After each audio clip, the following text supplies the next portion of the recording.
If you're on YouTube, I just want to say hello. Thank you for watching this VOD. I hope that you have enjoyed the previous ones that we have released.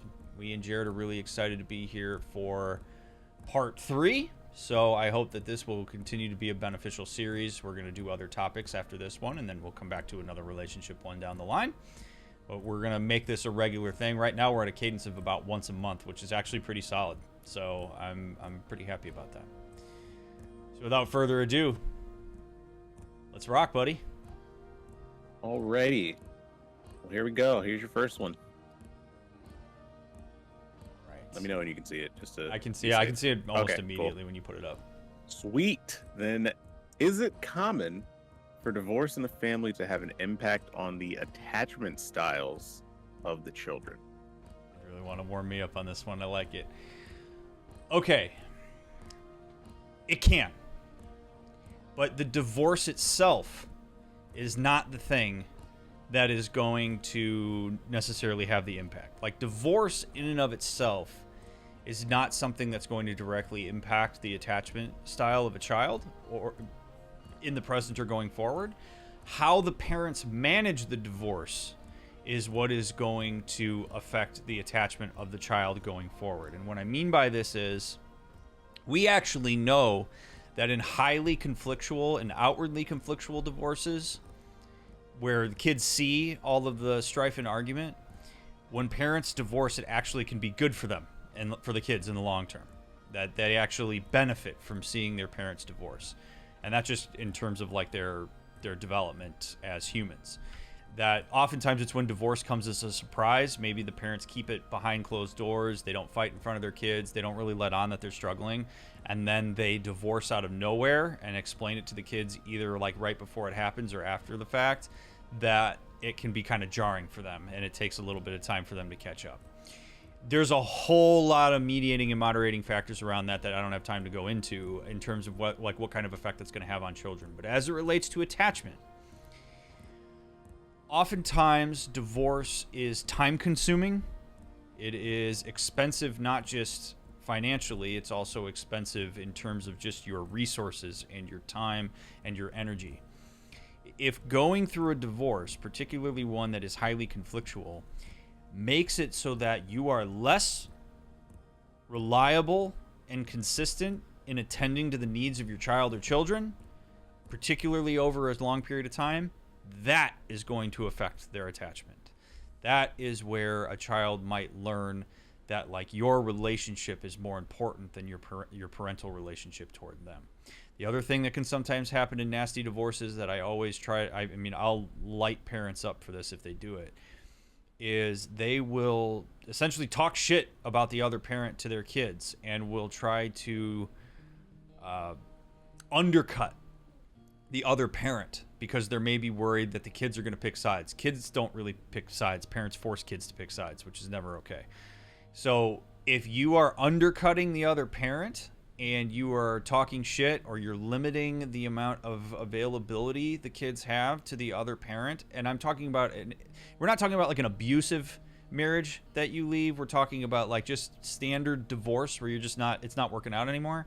If you withhold children from the other parent out of your own spite for the co-parent, you're doing it wrong, and that is going to affect their attachment. And when kids get older, they often will remember that and have a better understanding of it, and that can actually come back to bite you in the ass later down the line when your kid realizes, wow, you really withheld me from the other parent, and that was super shitty of you to do. The most important thing from an attachment perspective when you go through divorce is to commit to being good co-parents, to putting your shit aside, staying consistent and reliable with your rules, making sure that those rules are consistent in the individual context that the kids are going to go back and forth between, and that you are in constant communication about parenting issues, because whether you like it or not, you are the co-parent with that other person. You can hate their guts and still show up consistently and well for your children. So it is all about the consistency and reliability in your responses to your children and making sure as best you can that your shit and your relationship and your breakup does not bleed out into how you manage your children. Your kids don't deserve to suffer because you've made that decision about your relationship. There are divorces that are healthy. As a relationship therapist, I do advocate for divorce in certain circumstances. You also need to make sure that you're attending to your kids 100%, because again, they didn't ask to be there. You brought them here in whatever capacity. But Dr. Mick, wouldn't it be easier to avoid all of this by just staying together for the kids? No, Jesus, no. Oh man, I'm glad you asked that. I was wondering if you were going to ask that. Of course, No, I was going to ask that. no. And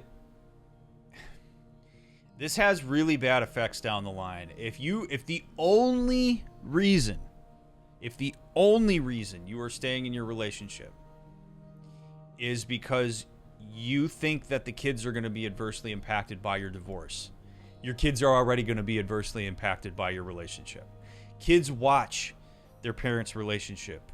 They see intimacy and closeness and love and warmth and all these things. And if that's not something that you could bring to your marriage, I guess we are talking about marriage in this case. If that's not something that you could bring to your marriage, and it's cold and it's distant and you undercut each other and you vie for your kids' time in ways that they don't understand, that is going to affect them significantly over time, because kids don't have the intellectual and abstract understanding of how all of that comes together in the way that fellow adults do. So you can actually cause more damage by staying together for the kids rather than breaking up amicably. A really strong, consistent, reliable co-parenting unit that's divorced is more effective for raising children than a completely cold, lifeless, hostile marriage that stays together because you're worried about what's going to happen to the kids if you don't end it. And if you need to hear me say that again, rewind about 15 seconds and listen to me say that again as many times as you need to hear it. Yeah, I would say the key there is always modeling. Because, I mean, even if you do stay together for your kids, and let's say it isn't necessarily hostile, but it is still like, I guess the word I would use is strained. They will grow up and see a strained relationship, and then that's going to be their model for how they think a relationship should be. And that can also have its own, I'll say effects. I won't say problems necessarily, because that's maybe too much of a judgment term at this point, but it will have effects on how they interact with others, because that is what they grew up in the household scene. Yep. Yeah, the way that so to make this a relationship-oriented question, even maybe more so than a parenting-related question, although I don't think you can separate the two, is your relationship as parents, assuming that you're still together and that you live in the same home, is a template that your children use as a point of reference for every relationship that they have up until they have a track record of relationships of their own that they start to create standards relative to. So if you are hostile, they're going to see that as being normative in a relationship, potentially even put up with problematic behavior in their own relationships because they've seen that in their own formative relationships that they viewed. Which is why it's important to show affection in front of your kids. If you are at the mall with your kids and you want to hold hands with your co-parent, you should do that. Showing signs of public displays of affection around your children, so long as they're authentic, is actually very important. Talking to your children about the things that make your relationship strong is something that is really useful as well. If you're going to divorce or end that relationship, talk with your kids through that. Make sure that it's developmentally appropriate the way that you do that, but talk about how this is something that not all relationships are meant to last forever. Sometimes the best option is to end a relationship when you realize that it's not working very well, and that you can communicate effectively through that and actually be better off for it. You can use your relationship as a point of reference for your children, and having that in mind as you're raising them, I think is something that a lot of parents gloss over and don't really consider, but it is deeply important because kids observe that stuff. They don't understand it in a complex way, but they do observe it and they do see it and they do internalize it and use it as their own, again, point of reference for their future relationships. Even kids that you think don't like you, because we all know that teenagers can be a bit rough at times, even kids that kind of put on that persona will still take modeling from you. Like, it might just be, for lack of a better term, it might just be like hormones or whatever they're going through at that period because they're still trying to figure things out. But since you are the primary relationship that they see on a day-to-day basis, they're still going to see how you interact and they're still going to take their cues from that. So don't think that just because, oh, my, kid hates me, they're not going to take anything from you, because that's just not how it works. Yep. So that's a fun little small teaser into how fun that parenting one's going to be. That one's going to be something. I, for one, am absolutely looking forward to it, like a lot. I don't know if you can tell. Comments on that one are going to be hot. They always are when we put parenting stuff out there. If you think I'm going to read through those YouTube comments, buddy, you don't know who I am. No, but I am. All right, so let's get into some more relationship questions. I like this one to get into a little bit. Okay. How do you balance your relationship with yourself with your relationship with a partner? You are going to want to see your relationship with yourself as equally important to your relationship to your partner. Not less, not more, equally important. And there is a tendency at times for people to skew in one of those other two directions, where they think that they have to give up their relationship with theirself, or that their relationship with theirself stops developing once they get into a significant relationship, and that the relationship is the thing that needs all of the attention. And that is actually unhealthy. People will say, I'm never going to let myself get as close in a relationship as I am to myself. Like, I'm always going to prioritize me over my relationship. Whether you prioritize yourself versus your relationship is a contextual thing. It's a case-by-case basis. So there's no generalization that I could make that is going to be useful to anybody about that, other than to say that as a blanket, your relationship with yourself and your relationship with your partner are equally important if you're going to maintain a healthy state of being going forward.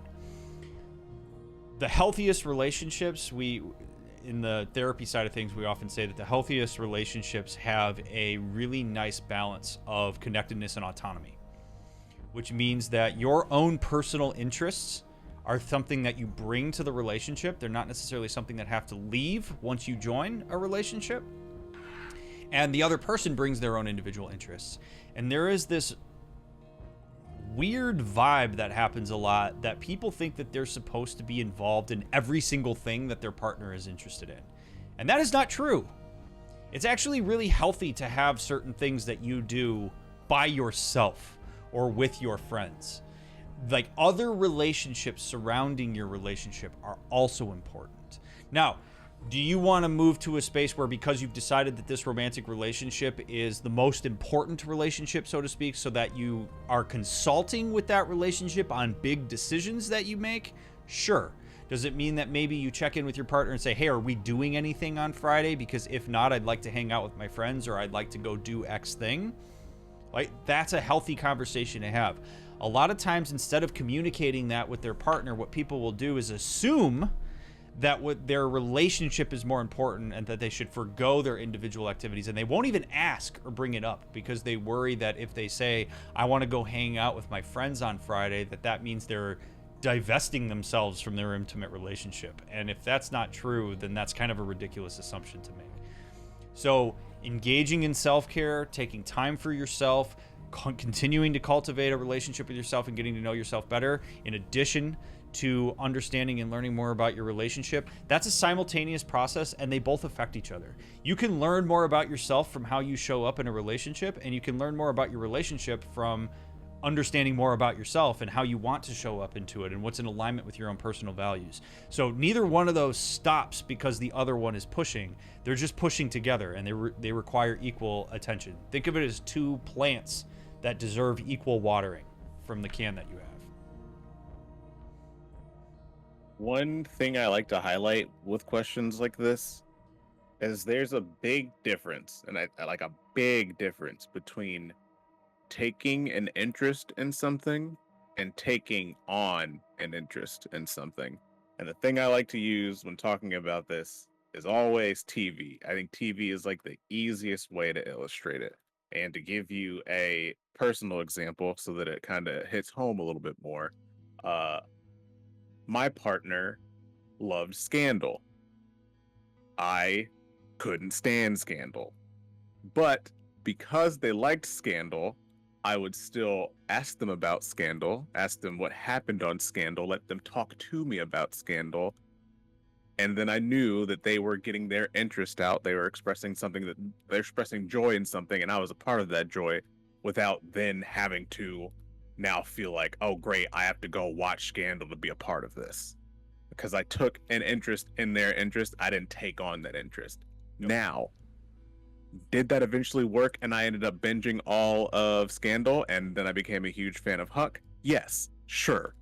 That happened. That is a byproduct, though. That was not, Yeah. I mean, was that her intentional goal? Who knows? Probably yes. But there's a big difference between taking an interest and taking on an interest. And you don't have to take on an interest. You just have to kind of, I mean, have fun with the things that your partner has fun with.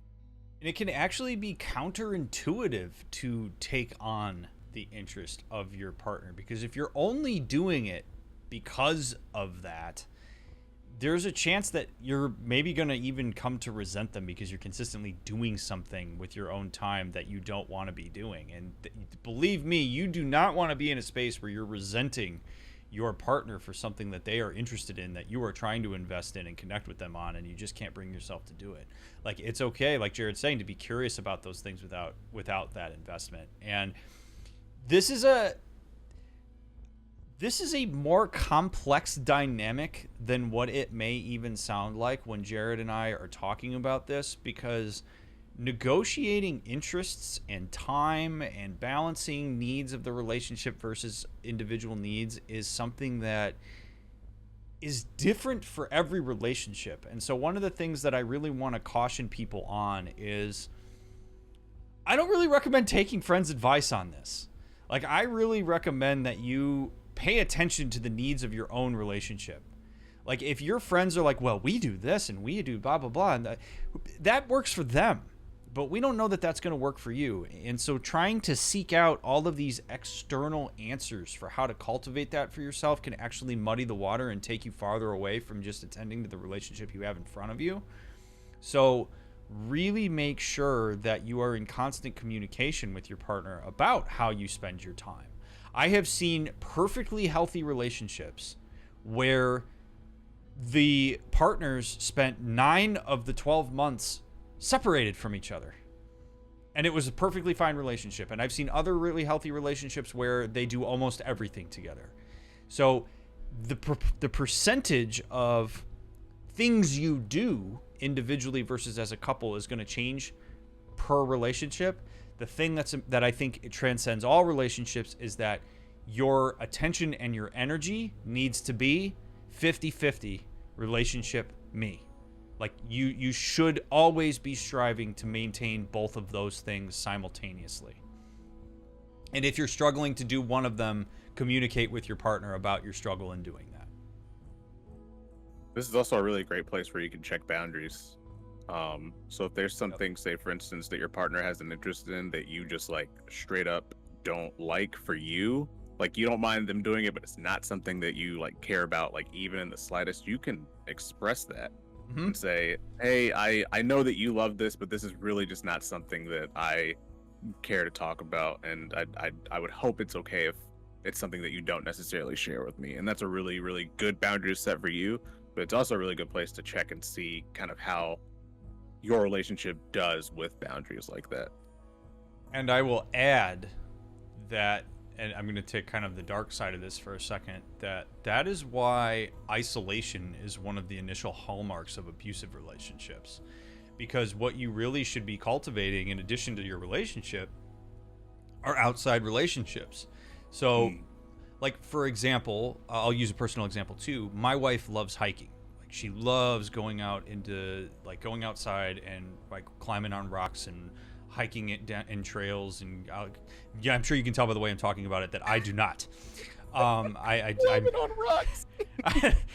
But so one of the things that she has done is she has found friends that will do that with her, so she can talk more in depth about with them on it, as opposed to me. It's not that I don't care about it. I'm still interested in her interest in it, like Jared was talking about earlier, but I can't provide the level of excitement and in-depth knowledge on that maybe she might want me to have. And so cultivating outside relationships that can really fill that spot are perfectly healthy and should not be threatening.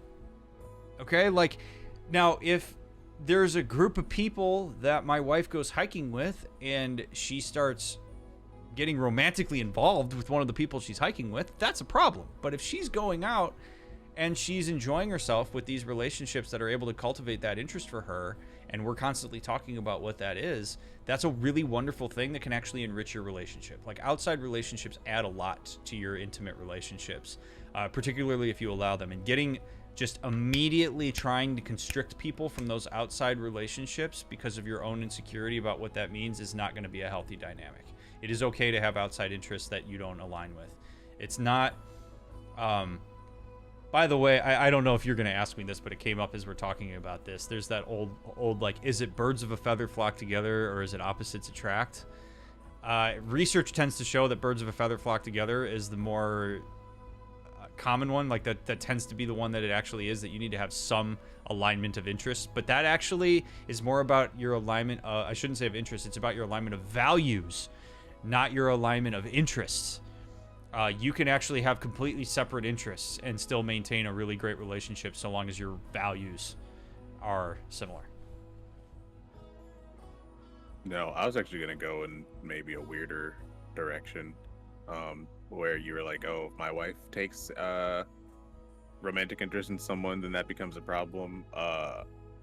When situations like that come up, I think I've been doing this more recently, because we talk a lot about relationships, and like, for your example, that's your marriage, and you have very, very clear defined rules and boundaries about what your marriage has.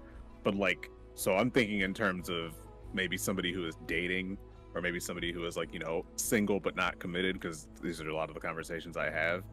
If it were that situation and you had not defined what your relationship was or the boundaries of your relationship was, that's not necessarily a problem, but that is something that you should talk about, because it's not defined. You can kind of see these things sometimes really, really early on, to go more to your dark side where you're talking about. These are kind of the things you want to look for to make sure that the person you're about to engage or in a relationship with, or that you're considering engaging in a relationship, does have the ability to have kind of those healthy boundaries and set them. Because if you haven't had that conversation and they're getting upset, or they're getting getting jealous, then it's something that you should kind of maybe think a little bit about, and why it's happening that way. Yep. A common theme that you're going to hear amongst basically every question that Jared and I talk about and answer is communication. You're going to hear the word conversation, talk about communication constantly, because quite literally that is the most important process in any relationship.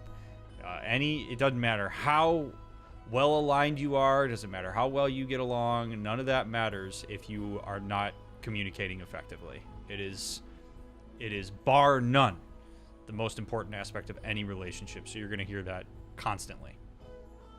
So if you find yourself averse or struggling, or your anxiety goes up when Jared or I say something along the lines of, that's a thing you need to communicate about with your partner or partners, then that is an indication maybe that you need to reflect on some of the barriers you might have to effective communication personally or in your own relationships. And those are the things that need to be attended to before anything else.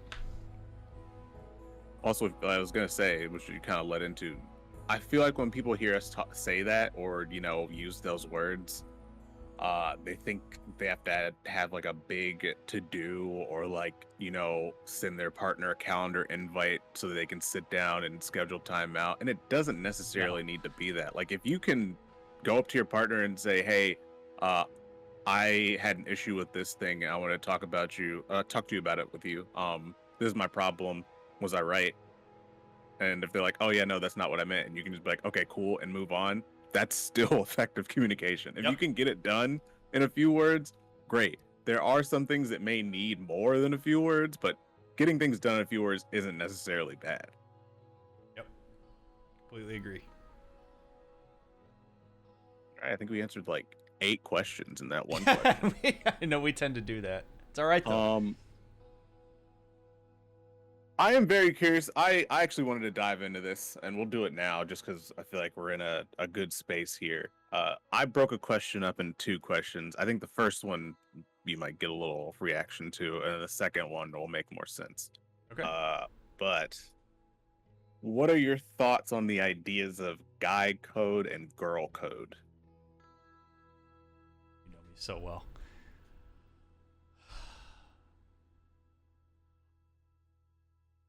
Yeah, take your time. Yeah.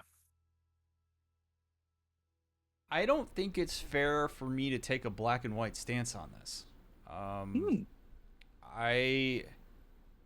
For example, girl code comes to mind more than guy code. Guy code, I think, tends to be a little bit more bullshit than girl code, if I'm being very heteronormative here. For example, I am aware that for girls, your worst enemy could be in need of a tampon, and you'll still give it to them if they need it. I remember my wife and several girlfriends telling me that like it doesn't matter who you are, if you are in need of some sort of supplies for your period, I'm hooking you up no matter what. Doesn't matter if I hate your guts. So there are like that one immediately comes to mind as like that seems pretty cool. That seems pretty healthy. Seems like you got each other's back there. So there's some leeway here with guy code and girl code, so to speak, where there are some tenets of these things where they're not bad. They're actually not harmful. It's people looking out for people. Where they become problematic is when they become incredibly rigid, and when they they directly push against the needs of your relationship. Okay, so an example that I'm so not well versed on like guy code and girl code. Like there's only a few that like come to my mind when we think about this, but like let's say there's some dynamic, like your relationship, you're with a person and you yourself, you like to have a lot of connection with each other and really open and honest communication about things and how you're impacted by stuff. And let's say that like, I don't know, you're in this case, let's say like my wife's best friend or like one of my friends, I don't even know how to do this. One of my friends is like cheating with somebody that my wife knows, and that's problematic. And guy code would dictate that I don't disclose that, right? But my lack of disclosure of that to my wife, because her and I have like a rule that sort of indirectly defined in our relationship, which is that like our marriage is a safe space to talk about whatever's going on with things that impact us directly. If my best friend cheating is directly impacting my relationship in some way, and I pull guy code as a reason not to disclose that, despite the fact that it's affecting my relationship with my wife, now we have a problem, right? Because now the way that my relationship was defined is being negatively impacted by this arbitrary idea that we've put in place about what guy code or what girl code is. So when we use them in their extremes and we use them as excuses for dynamics that are problematic relative to our relationships, now all of a sudden I'm not on board with it anymore. But there are some of them, like what I said with like the tampon example, like I don't know when that could ever be a bad thing. right? So like there's flexibility here for some of those. But usually when we're talking about this in the context of relationships, we're talking about things where people feel like they have to make this choice between an arbitrary code that they're somehow beholden to versus their relationship. And if you're ever in that situation, then that's really where it comes down to, like, you need to consider the needs of yourself and your relationship. And if you're actively withholding something that's a rule violation for your relationship, that's a big deal. And that's something that may have some pretty negative ramifications. I'll let you kind of work through that a little bit. But there's a very the second question is very specific, so it'll be a lot easier for you to answer. I was actually expecting you to have a more black and white stance on that, so I'm surprised that that did not exist. But it was, here you go. Are there inherent problems that come from dating a friend's ex, them dating your ex, dating a sibling of an ex, etc.? If you find yourself attracted to one of these individuals, are there specific boundaries that would be beneficial to set? Okay. And you're good at this. Okay. Now, okay, this makes a lot of sense. Mm-hmm.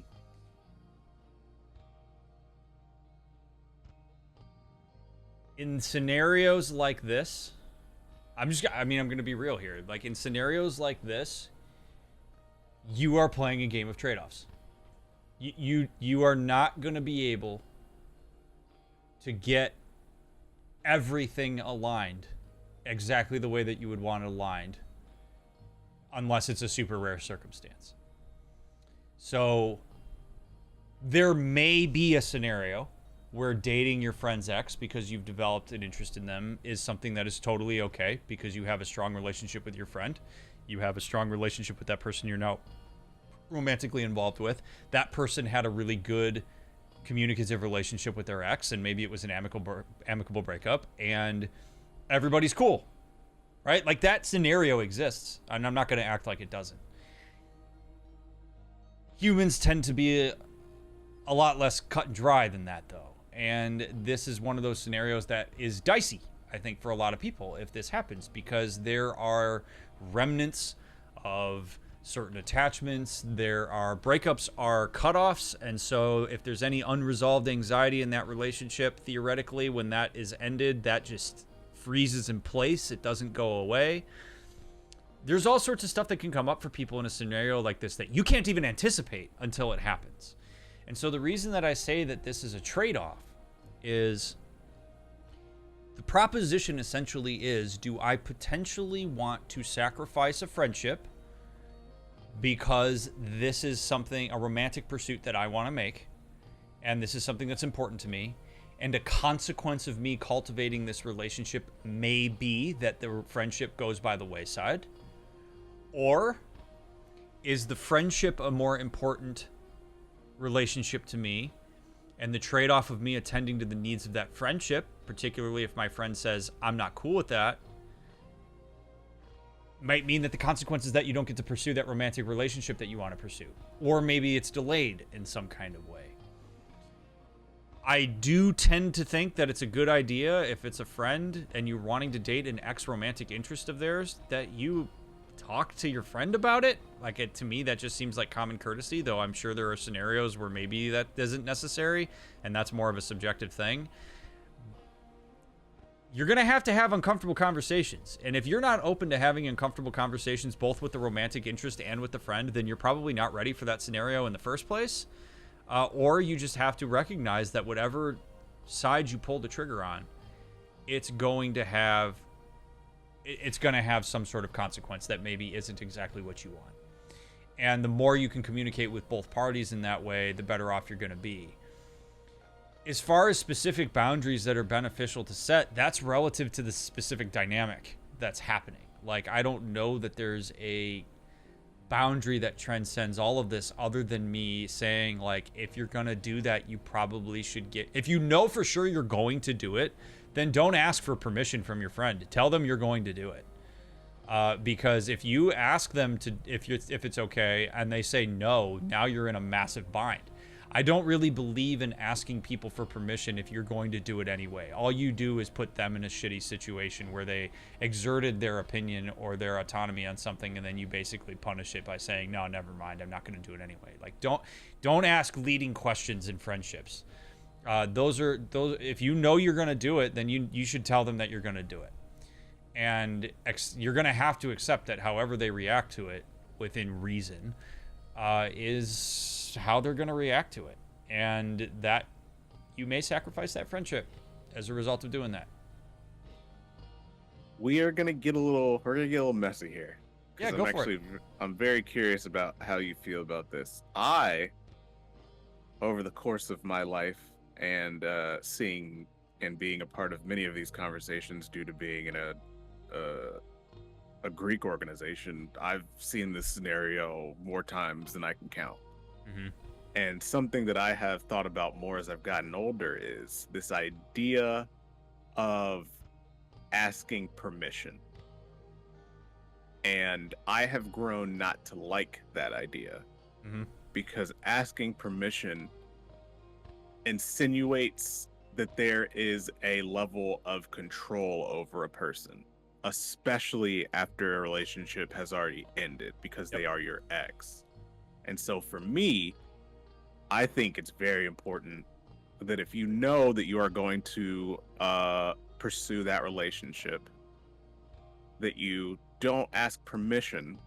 You simply go to the person and say, hey, I wanted to give you a heads up and let you know that so-and-so and I are going to start seeing each other, whether it's dating or whatever. We're going to start interacting with each other in a way that is beyond friendship. Yep. And I know that that relationship is something that was important to you. I know that it's something that just ended. So I thought that it was important that you know that this is going to happen. And then you can have a discussion about what that means for your relationship. Like whether or not you're going to remain friends, whether or not it's going to put a strain on it, whether you need to pause the relationship, whether you see where it goes, yada, yada, yada, you can do that. But I, over time, have fully grown out of this idea of asking permission. Now, there is a scenario in which you can say to someone, hey, I'm thinking about dating your ex, but I am worried about what that might mean for our relationship, and so I want to talk about what that would mean for our relationship. I think that's significantly different than asking for permission.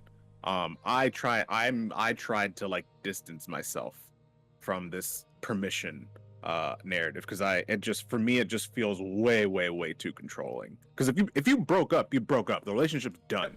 You don't have any more say in that person's decisions as far as the relationship goes. Like none. So why am I asking you for permission? So true. And I will also say, like, maybe to jump on your second point there, if your friend's reaction and emotional experience of you doing that is an important factor in you determining whether or not to pursue the relationship, I think at that point, that the question is, how would you feel about this? Or what would it be like for you if you did that? But only ask that question if that is a genuine impact on your decision of whether to do it. Because if you know that your friend's answer to that is going to be, man, that feels really shitty for me, like I'm going to have a really hard time with that, and I also might have to set some boundaries with you because I don't want to hang out with you if you're going to be around that person. I'll hang out with you separately or whatever it might be. Then you can make an informed decision about how it's going to impact your friendship if you make that pursuit. But yeah, I mean, I'm in total agreement there. Like when you end a relationship, that's two people saying, I no longer consent to being in this relationship. Thus, yeah, you don't really get to control that. But and then it comes back to, there are consequences for making these decisions. And maybe your friend says, I'm not going to hang out with you anymore then if you're going to do that. Like that's, or maybe I need some time or whatever it may be. But if you're going to do it, do it.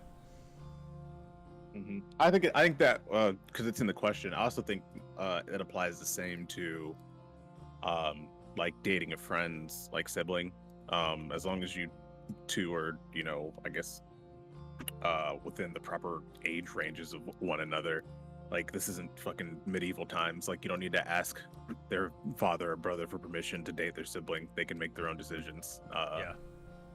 So I think that's like a quote unquote well known like part of bro code. I still remember having these conversations, at least with like in my social circle. The like common rule was always, if somebody breaks up with someone, you don't touch that person for 6 months, because that's how long they need to be able to process everything, and that's how long they need to be able to move over. And it was like very, very rigidly defined. And it's like, oh man, did you hear about so and so? they started dating after 3 months. Can you believe that? They broke the rule. And it's just like, now that I'm an adult, I'm like, that shit is stupid. Yep. I don't know Really why dumb. we did that. Really dumb. So yeah. It's a good question. That was a very interesting question. It's a very good question. Yep. Let's move on here. Any tips for tolerating loneliness? Where do you draw the line between loneliness as an emotion driving you toward the action of seeking connection versus recognizing that we can't always be around other people and that's okay? Well, this question already makes that distinction. Like, I mean, literally in this question is the distinction. There is a difference between feeling lonely and being alone. So, being alone is a physical state where you are literally by yourself, not really surrounded by anybody, right? You could also be surrounded and in a bunch of relationships with people and feel lonely. Okay, so we have to make that distinction, but like this question makes that, right? Like loneliness being an emotion that drives you toward an action of seeking connection is oftentimes how loneliness works, unless you maybe bring in like depression, where then depression sort of amplifies that, and then people have a hard time doing the things that lead to connection, and so it becomes its own snowball down the hill. But you also can't always be around other people, and in some ways, just being around other people isn't necessarily going to facilitate connection. Like, I'm a huge believer in quality of interaction over quantity of interaction. That you could have interaction with people every single day and it be totally surface level and not intimate at all, which is going to facilitate maybe a sense of loneliness because you're not actually making connections despite having people available to you, versus maybe there's a friend that you talk to once a month or once every couple weeks that you have an amazing connection with when you talk, and you walk away from that relationship feeling fulfilled. So I think the first way of like tolerating this, so to speak, is to first define for yourself, like, what does it mean for me to feel lonely? Like, what are the contributing factors to this? Where am I missing connection? How much of that is my own barriers versus the people that I'm around?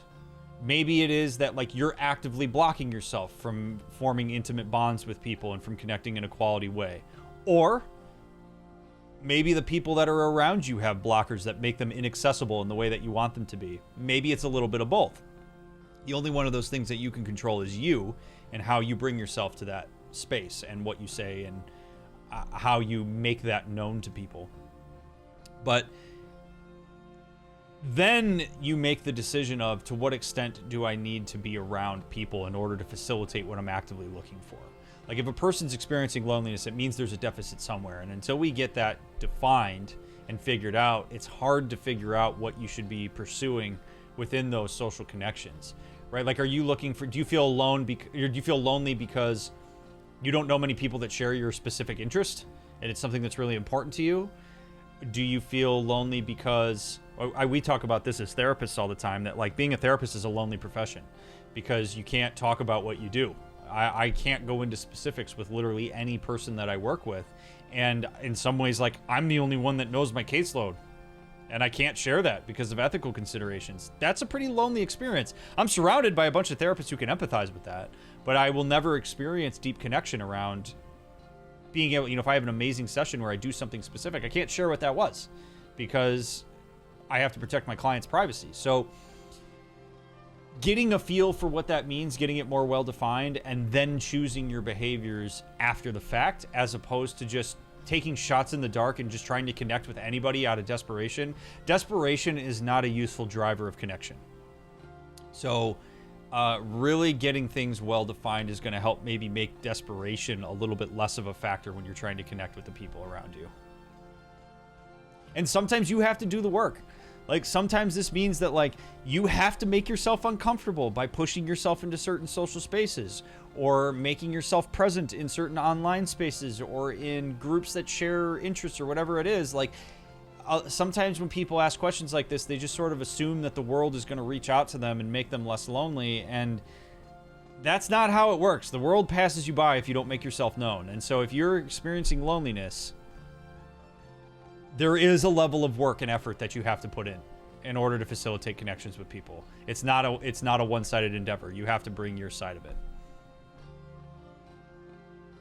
Yeah, I would say a tip would be also, I feel like this is another theme that I come up with as well. I don't know if you get this, if you've seen me do this a lot, but like there's a difference between you tolerating like your idea of loneliness or you tolerating kind of society's idea of loneliness being pushed on you. Because like you may be totally fine being alone, but because you are alone, other people like or maybe in your life at a distance or whatever, usually like say let's for example family, because you're alone, they tell you that you're lonely. And so then you start to internalize, well, shit, I'm lonely. Those are different. Yep. If you're fine being alone, great, then you're not lonely. Yep. Yep. Loneliness is a very core, difficult experience for humans because humans are relational animals. And from an evolutionary perspective, being by yourself and being isolated and not having connections is an antithesis to survival. So it's a very guttural experience when people are experiencing loneliness, and that is what kind of draws that desperation out. But we're in a lot safer of an environment just in general than we were way back in the day like that. And also, there are so many more means of connection now that like it's possible to facilitate those if that's something that you're looking for. Before we go to the next question, I'm going to go tuck Ellie into bed really quick. So I'll be right back. Friends, use this as an opportunity to follow me on socials and stuff if you haven't already. I'm really glad that you're all here. And if you're on YouTube, make sure you like the video and leave a comment if you like what you've heard so far. I'll be right back.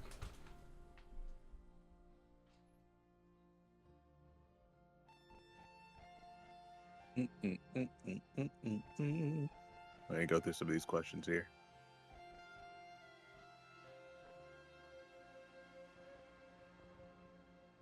Get some added. Jared, I love your mini water bottle.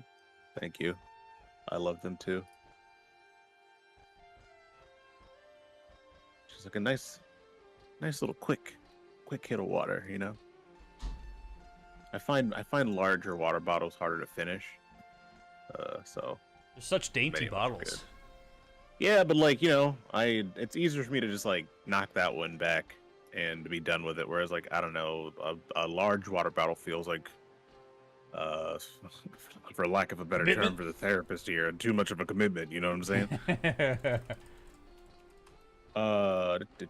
Also, I'm going to do a quick plug for you, Jared. If y'all want to follow Jared on Twitch, you can. JareOnAir. Make sure you follow him on Twitter. Make sure you follow him on Twitch. He's got real good vibes. Even though he is trained as a therapist, he does not have a mental health aspect of his stream. He's chill vibes, plays games, facilitates a wonderful community, talks about all sorts of other cool stuff like music and fashion and movies and TV shows and anime and sports and all that good stuff. But give him a follow. He's a really good dude, and the community over there is very similar to mine. So not so much sports these days. My sports are a source of sadness for me, so I don't engage with them as much. Indeed. Teams are trash. Okay. That's what I was gonna ask you. Did you have any other thoughts on loneliness or anything like that before? No, I think we covered it. Okay, cool. I'm going to ask this one because while it has to do with parents, it is still a relationship-based question, I feel like. But it is, how do you get the ball rolling on having a more emotionally vulnerable relationship with a parent? Ooh. Okay. I'm assuming that this question comes from a space of talking about having an adult relationship with your parents because, I don't know that to expect a mutually emotionally vulnerable relationship between parent and child is not necessarily something that I would push for. That's developmentally changes over time. We'll save that one for the parenting Q&A. As it relates to having, I'm going to say this more in terms of like how to have a more emotionally vulnerable relationship with a fellow adult. Because even though a person is your parent and that comes along with it some extra dynamics, so to speak, What you're really talking about here is how to facilitate an emotionally vulnerable relationship with somebody you've known for a very long time, and known in a capacity that is not typical of an adult relationship, which is that person essentially like raised you or didn't raise you, and you're trying to have a relationship with them later on in life. So how do you get the ball rolling? As I have said multiple times in these Q&As, you can only control what you can control. Sometimes when people ask questions like this, the question they're really asking is, how do I get my parent to be more vulnerable with me? And that is not something that you can directly influence. That is only something that they can control and influence relative to however you choose to engage with them. I think what that requires from a parent and adult-child perspective and frame is we're now adults. We are now of the same cohort, maybe not the same generation, but like we are in more of an equalized hierarchy now. And a lot of parents, by the way, struggle with that more than children do. Children adapt to being adult children a lot easier than parents adapt to having adult children. Because you got to remember that for many, many, many years, your parents saw you as a child, and that doesn't just leave their mind, right? Like their role as caregiver, I guess we're assuming in a parent-child relationship where there was some caregiving involved, like that doesn't just disappear. And a lot of times kids will get frustrated with parents because of that. You got to be patient with your parents on that. Like, and one of the ways that you're actually going to have a more emotionally vulnerable with your relationship with parents in adulthood is to acknowledge that that's the case. To acknowledge that, like, your parents are people. Like, we tend to idealize parents, even if parents aren't great.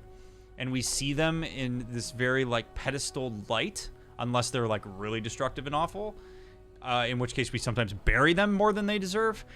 That your parents are people. So your parents have their own needs. They have their own lived experience. They have their own formative relationships that impact how they show up to their relationships. Like, there's a lot for you to learn about your parents if you're going to try to have an emotionally vulnerable relationship with them. And I think sometimes when kids try to facilitate these relationships with their parents, they expect that their parents are just going to be super curious about them and that they can share about themselves in a very, like, almost one-sided way. And that's more of a child-parent dynamic. That's not really two adults in the flow of an emotionally vulnerable relationship. So being curious about your parents' experience, recognizing that it's a transition that might be difficult for them to make, naming that that's the case, telling them directly, I would like to have a more emotionally vulnerable relationship with you if you're open to that. And I realize maybe that might take some work, but I would really love to get to know you better as a person because you mean something to me and I want to have that kind of relationship with you. These are all very important things to discuss at the outset. So getting the ball rolling means doing a lot of meta communication around this and really like building yourself up to be ready for this to be a transition for both of you, because you're essentially going from parent-child to adult-adult. And that can be weird. Like, I consider my parents now to be my friends. Like, I talk to my parents now because I want to. I don't need my parents for anything. And that is a weird shift. Like, when my dad calls me now, he calls me because I'm his friend. In some ways, like, his best friend. Like, I'm not, he still sometimes turns dad mode on, right? But, like, that's okay. I understand that he's going to do that. I understand that that's not just left his mind. But also he makes an active effort because we talk about that. We might say something like, Dad, I don't need your advice on this. I'm just trying to talk to you because I care about you and I want to have that kind of relationship with you, and you work at it consistently. So be prepared to work at it. It's not something that's going to happen immediately just because you want it to. That's super rare. And parents have their reasons sometimes for not wanting to connect emotionally like that. And I actually think that that's another thing is like, your parents owe you caregiving as parents. They owe you like consistency, reliability. Like, I believe that absolutely. But when you become self-sufficient as an adult and you are now on that equal plane with them, your parents don't owe you a description of their childhood. They don't owe you friendship just because you want it. And that's part of recognizing your parents as people. I had a supervisor once that said into adulthood, one of the most impactful things was he realized he loved his mom, but he doesn't like her. And there are times where parents will say the same thing. You know, I love my kid, but I don't like them. They don't share interests with me. They don't share values. They went in a way that's not in alignment with me. And that is part of it. Your parents don't owe you an emotionally vulnerable relationship. And that kind of entitlement, I think, sometimes is a bleed over from being children that feel entitled to the caregiving of their parents. They don't have to take care of you in that way in adulthood. Yeah. For me, the first thing that popped out when this question popped up was, what do you mean by emotionally vulnerable? I think it's important to explore what it is that you want out of that particular phrase.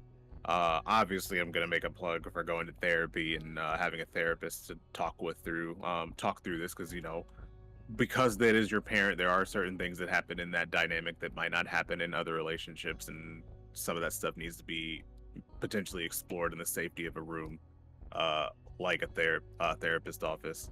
But like, emotionally vulnerable can mean, how do we move past some of the potential trauma that you were the reason for as a kid, or it can mean, I want to be able to talk to you about being an adult, which are two very, very different things. Yep. So the number one thing I would say is, when you say you want an emotionally vulnerable relationship with your parent, what does that mean? Is that going to evolve over time? Is there like a very, very specific end goal that you want to reach? That's what you need to sit down and figure out.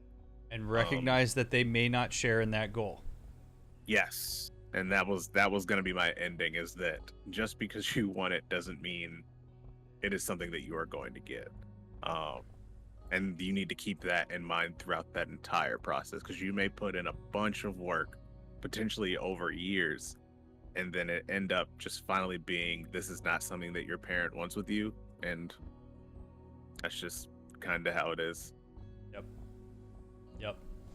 Yeah, it's a tricky thing. I mean, this is a really great question, because this doesn't really get talked about much, and it's a very important dynamic for a lot of people.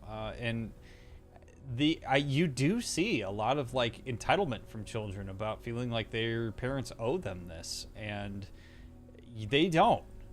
And whatever boundaries you need to set relative to that is also important. Like, you don't owe your parents a relationship in adulthood.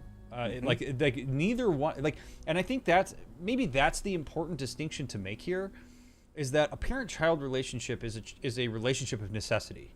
It's a relationship of survival and cultivating development. Once you get to self-sustaining adulthood, now that relationship shifts from need to want. Like, now all of a sudden your parent will only needs to engage with you because they want to engage with you, and you only need to engage with your parents because you want to engage with your parents. And that is a huge dynamic shift over, I'm legally responsible for your survival, thus I have to be here in a certain kind of way. And so acknowledging it as a transition, I think, is really important.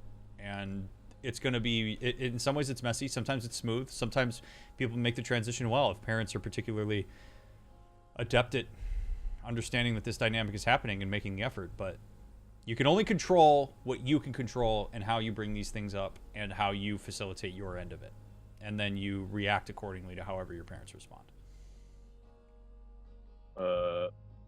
There's a good follow-up question in chat, and I'm formatting it so that it fits in. Okay. As a reminder, chat, Uh, tag Jared. Do not tag me. I am not looking at tags tonight. All right. And all right, so the follow-up is it okay to have a more superficial relationship with a parent who's proven incapable of a healthy, emotionally vulnerable relationship, and how would you do that? Yes. I mean, that in some ways that ties in with what I just said. Yes, it is. If your parents do not meet your expectations for what you would want from an adult to adult relationship, then you can set whatever boundaries you want. I mean, I really mean, when I say, I've probably said this in every single relationship Q&A, no human is entitled to a relationship with you. And you are not entitled to a relationship with any other human. Like, you have to put work into relationships. You have to decide that these are relationships you want to cultivate. And if people can't meet you there, whether they want to or whether they're unable, then your response to that has to be whatever boundaries you want to set. Sometimes that means, you know what, I'm going to have a really limited relationship with my parents. I might see them like twice a year, or I might call them on the phone every once in a while, or maybe I don't talk to them at all. That's okay. There's a lot of societal pressure to just, blood is family. How could you not talk to your father? And it's like, well, my dad was an asshole, and he continues to be an asshole, and he does not facilitate a healthy relationship with me despite my efforts to do so. So I'm not going to engage with him. Family is a really, to an extent, I think the label of family causes more problems than it does good for people in relationships, because it holds people into relationships that, you wouldn't otherwise stay in if they weren't family relationships. A common question that I like to ask people, not just clients, is if this person wasn't your father, would you be facilitating a relationship with them? Or are you only facilitating a relationship with this person because they're your dad? And that can be a really powerful answer, because when you're an adult, if your answer to that is like, no, I'm literally only talking to this person because the label is dad or mom or whatever, or sister, it's like, well, that's not really a good reason. That's kind of similar. That's like the adult relationship version of staying together for the kids. Like staying together for the label of family to your own detriment. I'm never going to be an advocate for that. So you can put it out there that there are consequences for how those people are acting. The backstop for all of this is cutoff. Like if people really aren't willing to reciprocate relationships in the way that you want them to, no matter what type of configuration it is, the ultimate backstop is to cut that person off and to no longer engage with them. And a lot of people think that that's just unhealthy. There's an entire theory in marriage and family therapy that says that cutoffs are always unhealthy. And we have come to realize that is bullshit. There are really healthy cutoffs. There are relationships where people are way better off because they no longer engage with a person. So your expectations for healthy relationships in adulthood are super important, and you should hold your family to those same expectations. If you're willing to be a bit more flexible because they're family and because you feel some sense of indebtedness or like it's important to you to facilitate that for whatever kind of reason, then that's okay. But you need to understand that the consequences for that are because of a decision that you are making to continue to engage with that, and that you at any time could decide not to do that. And so if you're going to make the decision to keep people around because they're family, at some point, particularly in adulthood, the consequences for that are on you, because you could set better boundaries, particularly if people aren't meeting your expectations. That was why I wanted to get that in there, because of cutoff. I'm pretty sure you've talked about cutoff in each one of these too. Just because we are not the kind of therapists who say you should never cut a person off. That's a terrible way to look at this, especially when it comes to family. If they're detrimental to you, just because they are your father, mother, brother, sister, whatever, does not mean you have to continue having a relationship with them. So if you want to have a superficial relationship, like that's the length at which you want to keep it, that is fine. But if you feel like you need to slide into the no relationship at all category, also fine. By the way, any reason is a good enough reason to cut somebody off. In the same way that any reason is a good enough reason to break up with somebody. Too many times we see people trying to quantify stuff like this. If you do not want to have a relationship with a person for any reason, you are totally entitled to cutting that person off. That person's not entitled to a relationship with you. You are not entitled to a relationship with them. Doesn't matter the reason. The only time that there is an exception to this is a parent should not cut off their child, like when their child is a child. So like until your child is an adult, as a parent, you are responsible for that child. You are responsible for facilitating that relationship to the best of your ability. It's a hill I will die on as somebody who studied human development and relationship development. But once your child hits adulthood, then becomes more accountable and responsible for their decisions. If you decide as a parent that you no longer want to have any contact with your child because of the way that they're acting, you don't have to do that. You're no longer responsible for that, but you are responsible for them up until that point. And I won't make this a little thing. I think it's just an interesting kind of add-on to this. But somebody asked if it's common for the parent-child relationship to gradually become an adult relationship on its own. I don't think I would be comfortable enough saying that it's common, because I think with that question, what you get into is potentially a lot of cultural differences. Yes. Like, for example, just because of us being here, I don't have the same relationship with my dad that Ryan has with his dad, because I am my father's son and I will always be my father's son, and that's not going to change. And that's kind of how it works with most people that I know from a family like mine. So, like, can I still talk to him about stuff? Sure. Are there times in which it may get a little bit more chummy than it usually does? Sure. But am I his friend? I'm his son. Always will be. That's how it works. So whether or not it's common, I think, is too big of a question to ask, just because of how many different dynamics can play into it, specifically within culture, but other stuff as well.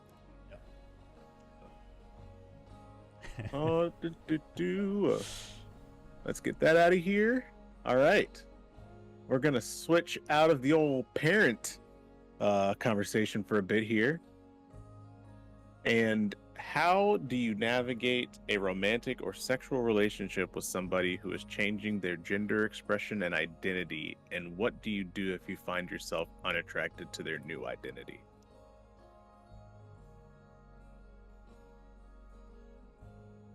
Man, as we have done these Q&As, the questions have become more and more complex, and I like it. And also, when you add complexity, we also start getting into where it's hard to make general answers to these types of questions, because I say this as a qualifier on this question because I am inherently going to miss the mark on some subjective experiences of this. Like, there is no way that I can capture every single experience of this dynamic in my answer. Okay, so I need to put that out as a preempt on this. Communication is going to be the first and foremost aspect of this that I think is important, which is that while going through this process, if you're in a long-term, like, committed relationship and this is something that's happening, then I would hope, certainly, that this is something that's being communicated about, and is in whatever way is necessary for it to be communicated in the relationship. Because this is a very personal process for a person when a person is trying to determine gender and seek affirmation for whatever gender they're experiencing. This can create a scramble for the person that the person is in a relationship with. Because, as we know, sexuality is not a choice. So let's say that we're in a heterosexual relationship, there's a male and female, and the female says, you know what, like, female doesn't fit for me.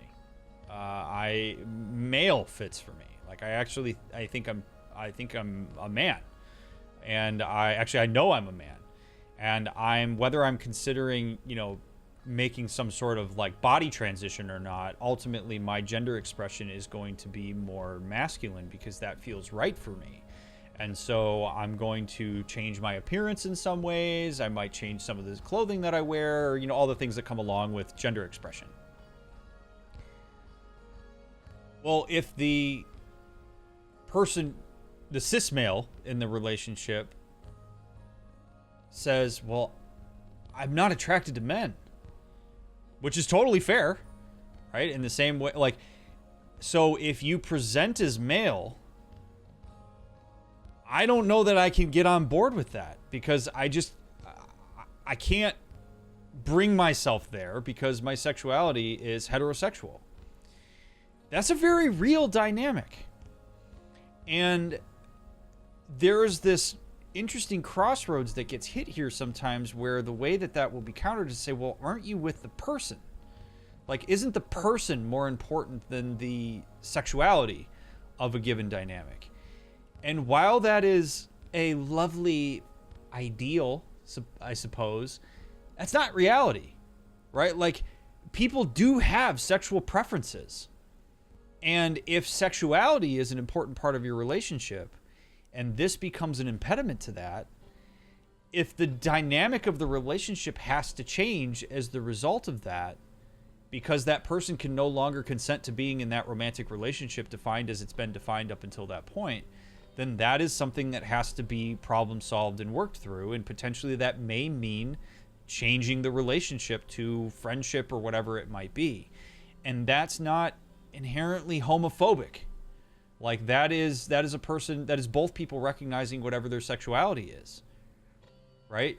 So, because now if we're talking about a trans person that goes from female to male, now we're talking about, in terms of like sexuality, we're talking about like a gay relationship, which is not what the heterosexual man signed up for.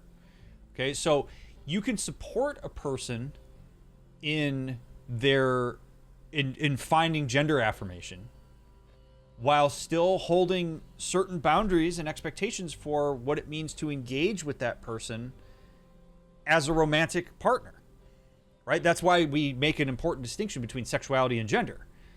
Those are not the same thing. So if gender changes, then the sexuality is inherently affected by that. And if both people can't consent to that, then we need to figure out where we're going from there. If it's a really, really, really delicate situation, it comes with a lot of pain in a lot of ways, not just because of how painful it is right now for folks to come out as trans, but also just for the implications of that on the relationship. And at the same time, like,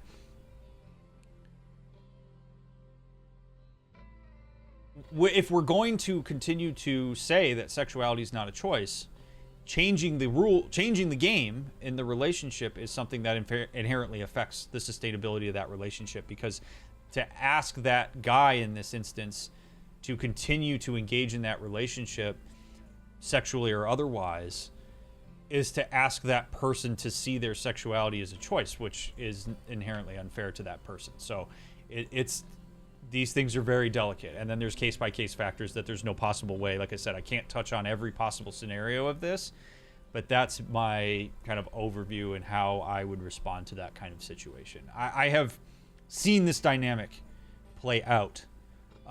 So I'm not just pulling from my ass here. Like, I've seen this dynamic play out before, and it is very complicated. It's really hard sometimes for a person to see somebody that they're in love with change their gender expression to a place where they can no longer consent to being in the relationship. And that is an incredibly dissonant experience. And it's also not easy for the person who's making the transition.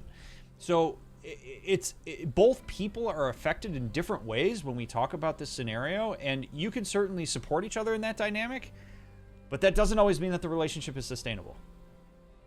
And that's where we really need some sophisticated problem solving. And it's where I would advocate really for therapy.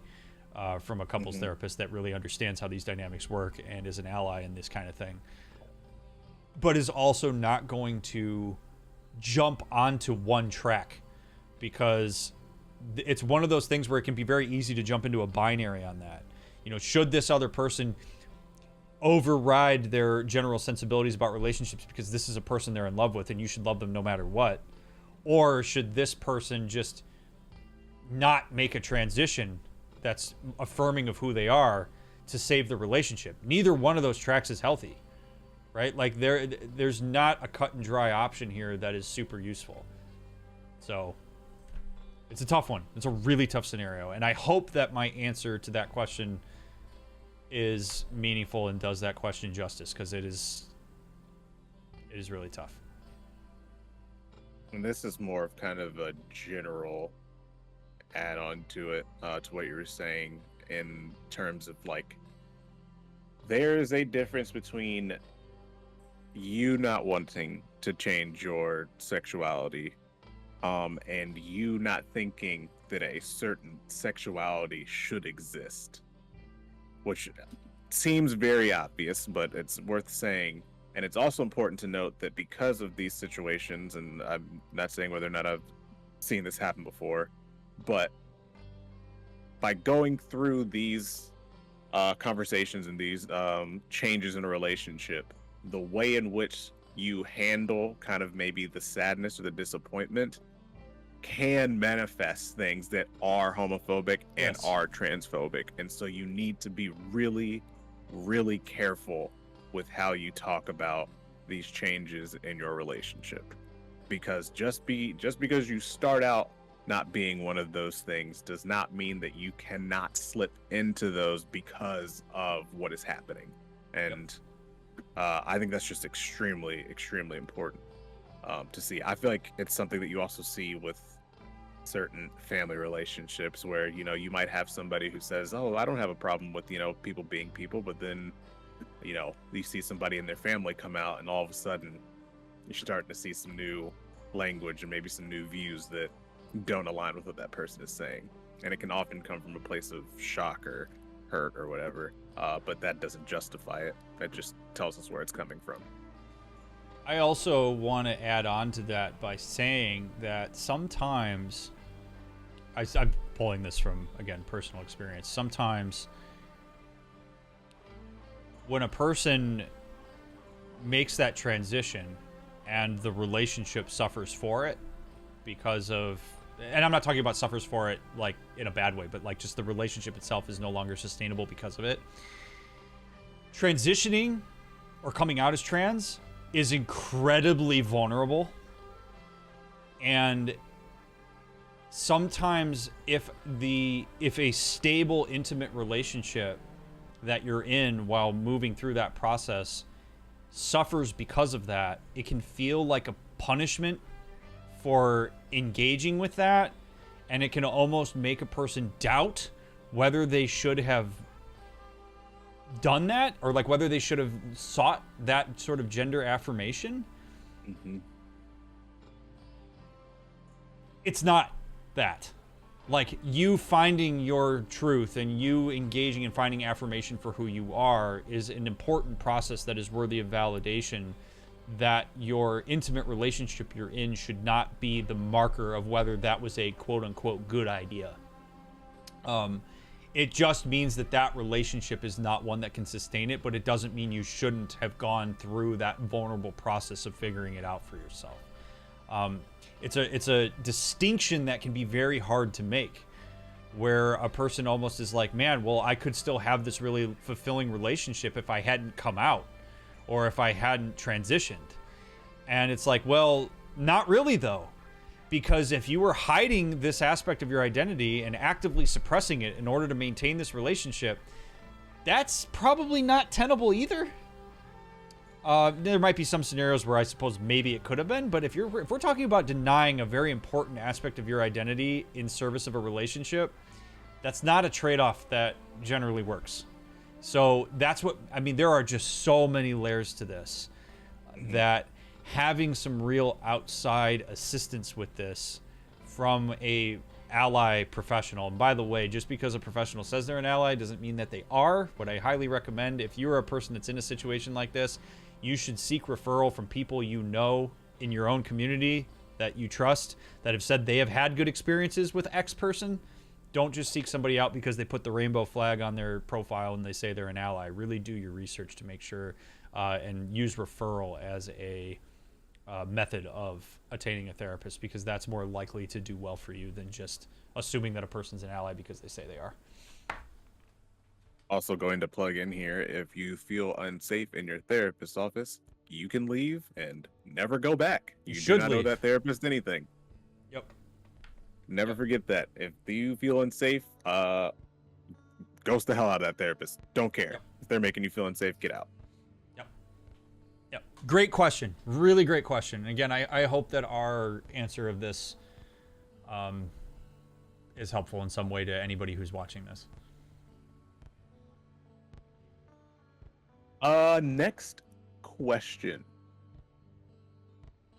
If you have a potential partner who is aromantic/asexual, what are things you might want to discuss with them about romanticism and sex before jumping into a relationship that might help both parties be more comfortable?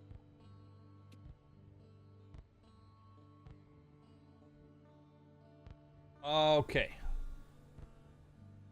First and foremost, asexuality is not just, I don't want to have sex.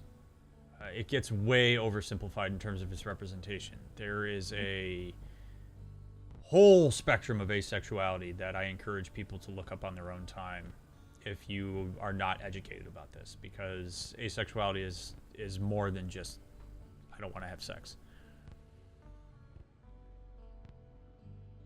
Interestingly enough, I don't think that this conversation is one that is only unique to this type of situation. Because what we're really talking about here is communicating about expectations and consent at the outset of a relationship and as the relationship goes on. And that's something that all relationships need to do. I'm not trying to just lump this in and generalize it, but like, this really isn't much different than how you would want to communicate about your sexual relationship or lack thereof, which, by the way, you can have a sexual relationship without having sex. You would want to communicate about these things anyway. So first and foremost, if a person that you're wanting to engage with in a romantic relationship does identify themselves as asexual, your first question should be, what does that mean for you? To what extent do you understand what that means for you? And the reason that follow-up question is because sometimes when people realize that they are asexual, which is often a realization more so than something that's cultivated, because we live in such a sexualized world that like usually people first think something's wrong with them before they realize that, oh no, it's just asexuality, because everybody tells them, oh well, you just haven't had the right sex yet, or you haven't been with the right person, or blah, blah, blah. I mean, anybody who's asexual knows exactly what I'm talking about right now. Like, it is a process. So what does asexuality mean for you? To what extent do you understand that for yourself? What has that meant for previous relationships? What do you think that means for future relationships? Are there any hard lines? Is there any flexibility anywhere? Because to expect that the relationship should have sex is to put the person who's asexual in a one-down position. At the same time, it's no different than if a person is asexual asking a person who is sexual to not have sex at all in a relationship, if that's something that's important to them. Like, it cuts both ways in terms of like this being a dynamic that's important. So like, the asexual person in this instance could also ask the sexual person, if this is the case, like, what are your hard lines? Because if the hard lines don't match up, you probably shouldn't pursue the relationship, right? Like, if there's no flexibility, like if a person says, yeah, no, I got to be in a relationship where there's sex. There has to be. I mean, I don't care if it's like once a month, but there's got to be sex. And the person who's asexual says, we're never having sex. It's a hard line. I have no interest. It's closed.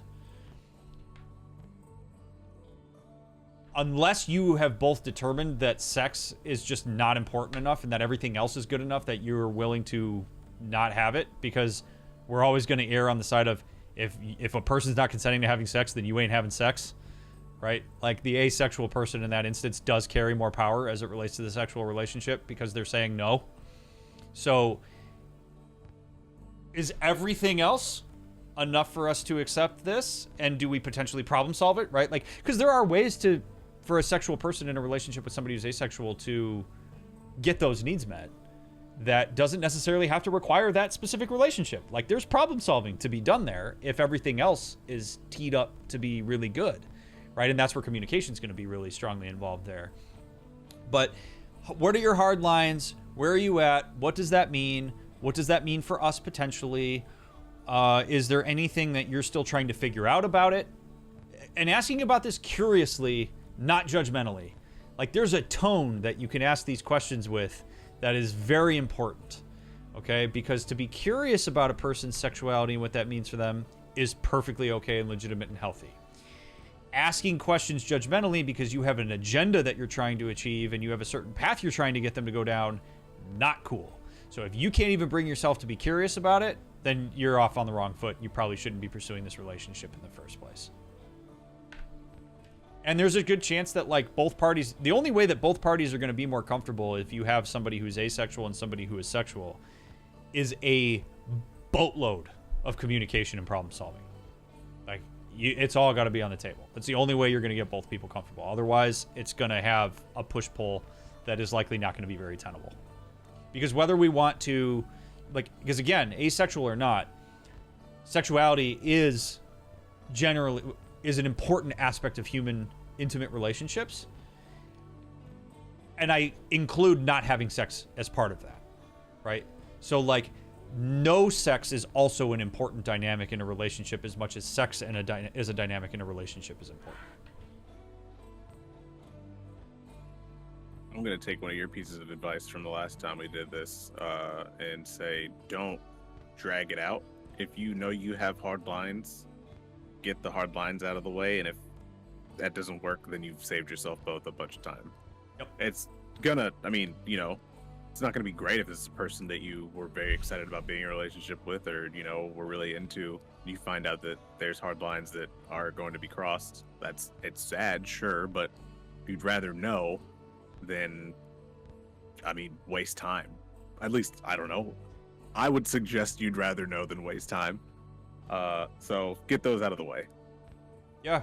It's no different than the conversation that, where it's like, do you want to have kids or not? And if people have hard lines on that, that's what we talked about, I think, in the last episode. It's very similar here.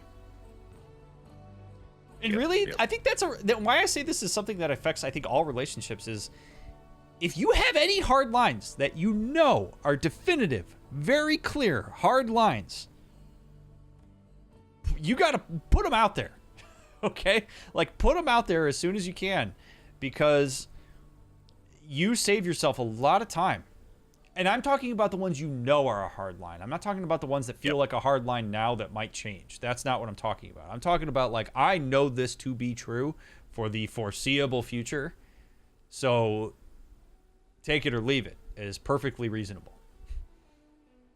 Yeah. I don't want kids is a hard line versus I might reconsider having kids in 5 years, but I can't have kids right now. Very different. Yep. And there's a little bit more room in the latter than there is in the former. Yep. And that's why I say, like, with the asexual thing, right, is like, what does that mean for you, and where are you at in terms of your understanding of it? Is like, if a person says, like, I'm not interested in sex, but I am open to sexual acts if that's important to this relationship and I'm willing to problem solve that, it just may mean that either I'm not as into it, or I don't enjoy it, or I maybe am not always going to consent to it immediately. Like, there is potential wiggle room there. I'm not suggesting that people who are asexual should do that. If you know that that's not something you're interested in, that is perfectly legitimately fine. And if the other person says, yeah, I'm willing to give up sex for this relationship, I'm totally okay with turning that part of this relationship off, and because everything else is important, that's certainly that person's prerogative as well. So we don't want to coerce people into wiggle room, but we do want to acknowledge if there is wiggle room. And that's why these things don't have to be just all right angles and 90-degree or straight lines and right angles. Semi-related, but I mean, these are relationship questions, so they're all going to be semi-related. But how do you determine what you should be telling your partner versus what you should be telling your therapist? Ooh, I love that question.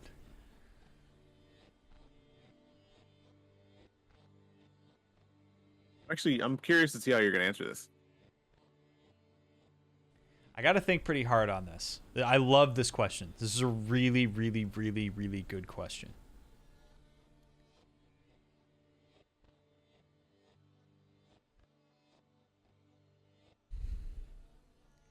Therapy is a very personal experience for people. Particularly if we're talking about like an individual therapy scenario here, which I think is what this is alluding to. Yeah, I was gonna That's add my that read on qualifier this. because it Yeah. gets a little bit different if you're like, what do I tell my partner versus what do I tell our couples therapist? Yep. So, oh, this is so tricky because there are things that you will discuss in individual therapy that probably are a good idea to talk about in your relationship. And there are things that probably would be better off being brought to your therapist first before being brought to your relationship, because your therapist can potentially help you game plan and bring it to your relationship in a way that is healthier and in line with what you're trying to achieve. This can be kind of scary for the partner that's not in the therapy, because there's this worry sometimes that, like, what is the therapist's agenda? Like, is therapy actively working against or for my relationship? And I think that's where disclosure from the person who's in therapy of like, hey, some of the stuff I talk about in therapy about our relationship, I talk about it with our therapist because I want to do better for the relationship. I talk about it because it's in the spirit of how I can be a better partner, while managing my own individual stuff that you're not responsible for. So, in that line, I think it's okay to set up a set of expectations that are like, hey, I know this about myself. One of the things I know about myself is that I struggle to communicate while emotional. And I tend to seek a lot of reassurance from you. And I'm learning about this in therapy. And I'm trying to learn how to better manage my emotional experience and how I approach you when there's something important I need to say. That's still really hard for me right now, so I'm trying to work on that with my therapist, and I'm talking to my therapist about that a lot, and I would appreciate your patience as I work through that. That's a healthy conversation. And in that way, if there's something that your partner does where you become emotional, or it's one of those moments that's been a struggle for you to manage, you could say, I'm going to talk to my therapist about how I manage this situation, right? Like, not how to change your behavior, but I'm going to talk to my therapist about how to manage that. And I think it's perfectly appropriate to go in and talk to your therapist about it and game plan so you can bring it back to your relationship. Like, I see relationships relative to individual therapy as where you basically, it's like you go to therapy to grab some goods and you bring those goods back to your relationship. And I don't think, this is maybe a bit controversial, but I actually don't believe that people should have to disclose everything they say to their therapist to their partners. Not me either. I knew you would agree with this, but sometimes there's a sense that, like, your partner should know everything you're talking about in therapy, and I actually believe that is a important space of autonomy. To connect this with, like, the very first question of the night, that, like, your therapy space is your space. If you want to be involved in therapy with your partner, suggest couples therapy. But you're not entitled to knowing everything that your partner is talking about in therapy, and I don't ever think anybody should be. So you go to therapy. Maybe you talk about your relationship, maybe you don't. But if there are things that are relationship oriented that you want to be talking to your therapist about, I do think to an extent it's at least fair to your partner to say, there are aspects of our relationship and how I show up to it that I am working on in therapy. And maybe giving some specifics can be helpful so you're not leaving them hanging. But any of the individual stuff you're working on that's not related to the relationship, I don't think you owe it necessarily to talk about. You certainly can if you want to, but my wife and I had a rule. I wouldn't call it a rule, but we had sort of an understanding at a period in time in our relationship where it was, I'm open to hearing whatever you want to share from your own therapy, but I'm not going to ask you what you talked about. And that was a really, like, solid rule. It was like, if you want to talk about what you said in therapy, if you had a really cool session and you want to bring it up to me, I'm always willing to hear it. If you don't want to talk about it, I'm not going to ask you, and I'm not going to force you to talk about it. And I think that sometimes is a good rule of thumb. As far as how you determine what you should be telling your partner versus what you should be telling your therapist, I think that's a conversation between you and your therapist.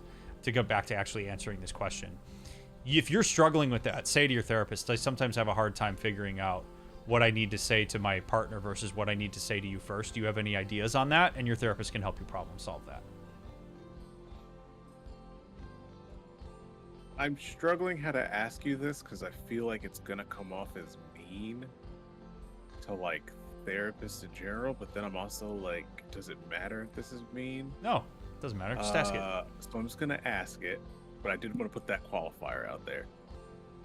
Would you say that a good therapist would know when, like, something that you're talking about is something that can be addressed versus something that, you know, the other person needs to be there for? Like, is it fair to say that needs to, like, a good therapist know how to do that?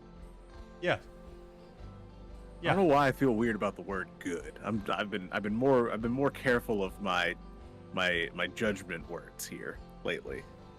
I think it's okay to make that distinction. Like, I think if you want to call it, if you want to use a synonym, if you want to call it like effective or mindful or whatever, but yes, like a good therapist, the right therapist for you is going to know how to make that distinction. And it's why I'm going to make a quick plug for marriage and family therapists, which is what Jared is trained as and what I am licensed as. Is even if you are going to individual therapy, if you know some of what you want to talk about are the relationships in your life, not even just necessarily an intimate relationship, but also family relationships, an MFT is a really good route to go. Because an MFT is more likely to be able to make that call and to think about the systemic impact of what you're talking about in therapy than other professions. Not that other professions can't do that, but we are specifically trained for that, to think about systems in individual contexts. And so I would recommend, if your relationship and how you're showing up to relationships is an important part of what you're going to talk about in therapy, you should try to seek out an MFT if you can. Maybe that's why I was trying to be more careful, because I'm not trying to be inherently MFT biased. I think as it relates to systemic stuff, it's okay to be MFT biased. Like, that's what we're trained to do. Yeah. It's no different than, like, if it's like a psychiatrist isn't going to tell people to go talk about med management with anybody other than a psychiatrist or a nurse practitioner, right? Or like, so if we're talking about relationships, like MFT, it's what MFTs are there for. It's why you and I went to school to be MFTs, because that's the stuff we care about and wanted to be trained on. It's fair. Yeah. All right. Okay. You know why I personally am going around that. Yeah, I do. But you know, I do. I'm trying to better myself every day, you know? Appreciate it, buddy. You're an inspiration to us all. That is actually a good segue into the next question, which is it ever appropriate for a therapist to serve as a couples therapist and the one-on-one therapist for each person individually, or would that be considered poor practice? This is complicated, and I am gonna spare everybody an hour-long ethics lecture on this, because this could be an entire seminar in and of itself, because this is a tricky thing that MFTs, speaking of MFTs, that we do have to deal with. Yeah. So I'm going to give a little background on this, and if anybody's seeking a relationship therapist, this is going to be a good information for you. If a couple, well, I'm going to use a couple because it's just easier for me in this scenario. So if a couple approaches a therapist for couples therapy and signs a service agreement where both people are on that service agreement, I, the couples therapist, am there in service to the relationship. I am there in service to the space between those two people. I am not there in service to one over the other. I'm not in service to two individuals. I am in service to the relationship. And so any individual stuff that comes out in the therapy process is always getting funneled into, how does this impact you as a couple? And what are the dynamics that I need to influence as a result of that?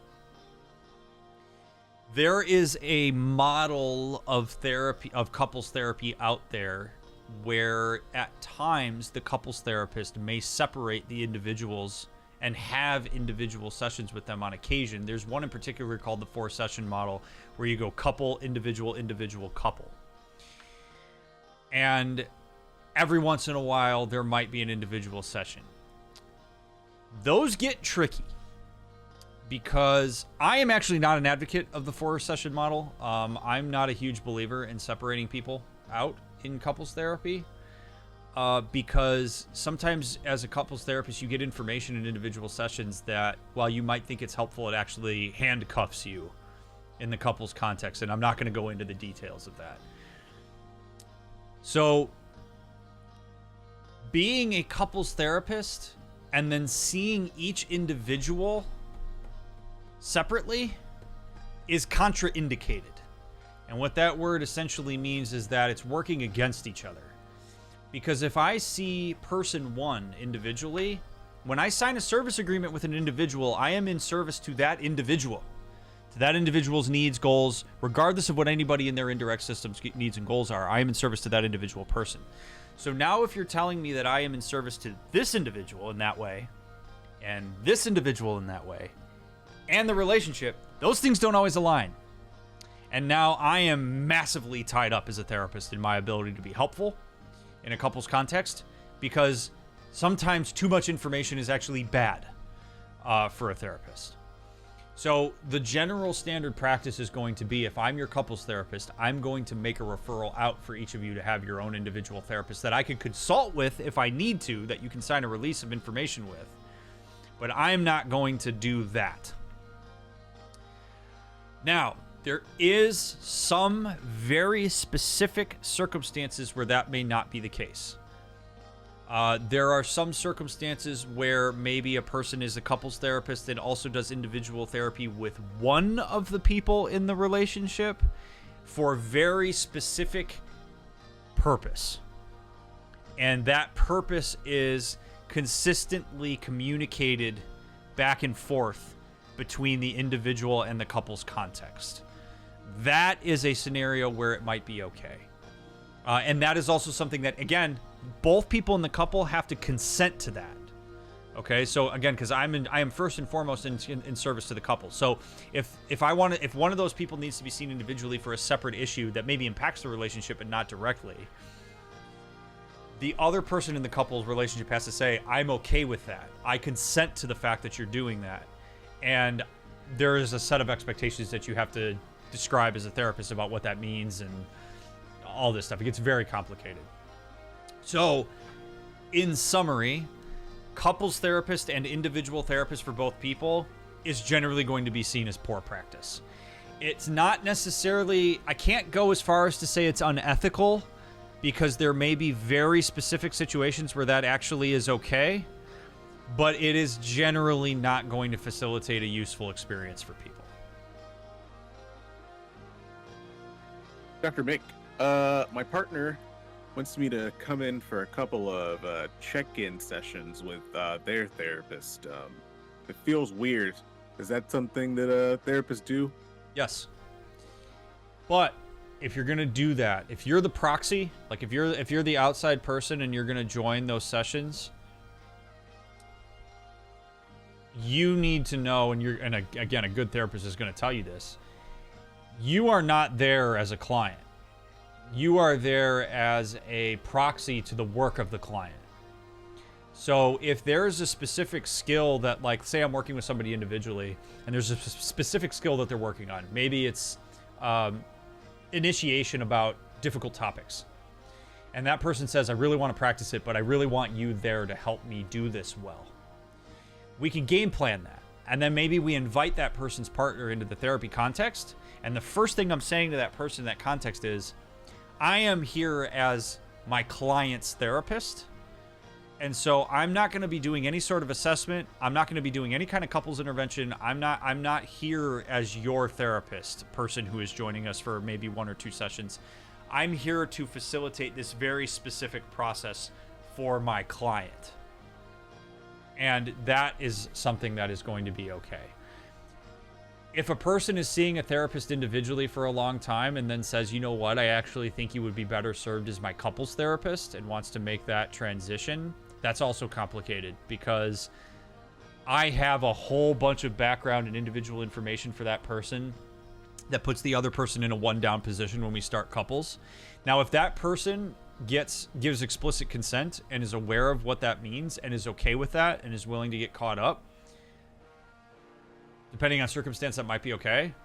But generally, if I've been working with somebody individually for a very long time and have built that relationship and they want a couples therapist, I'm making a referral. Because once we go to couples, we can't go back. Yeah. And that's really a tricky thing. Same thing, like if you shift from couples to individual, I can't go back to couples after we do that. And a lot of people don't realize that. So it's all about informed consent around these things.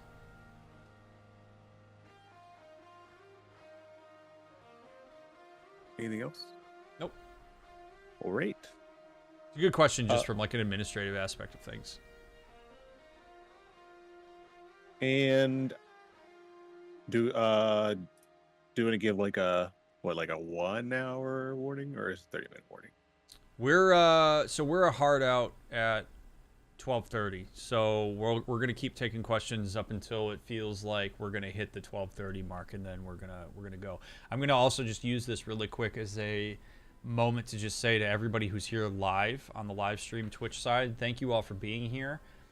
Despite the fact that I'm not attending to tags, I am checking out what chat is saying as we're talking, and I really appreciate all of the support and really lovely conversation around this. I'm not seeing moderation decisions and stuff, and it's really a testament to this community. If you're watching this on YouTube, thank you for watching this on YouTube. I hope that our answers are helpful in some way. If you ever want to catch one of these live, hop into my Discord. We announce them when they're coming down the pipeline. I also announce them on Twitter. Would love to have you here in chat. Also, if you're watching this on YouTube and you're not in the Discord and you ever want to have a question answered, whether you're here live or not, there is a channel in the Discord where we have all of these questions populated, and you are more than welcome to enter and ask a question even if you won't be here for the live stream. So I really appreciate this community. I love that we can have these conversations. I do hope, whether you've only watched this one or whether you've seen the other ones leading up to this, I do hope that my answers and Jared's supplemental answers to these questions have been helpful to folks in some way, shape, or form, and that maybe you feel like you're learning a little bit more about how relationships work and what to be mindful of. These are a lot of fun to do, so thank you for all the support around them. It's a lot of fun to do these. I'm going to ask you this one just because I'm not familiar with it. I'm curious if you are. It's more of a curiosity thing on my part. What are your thoughts on the logic behind "you're not ugly, you're just not your own type"? This obviously being discussed in line with self-esteem issues in relationships, especially when a partner is concerned with X is perceived as more attractive. I'll be completely honest, I've never heard it put that way. Neither have I.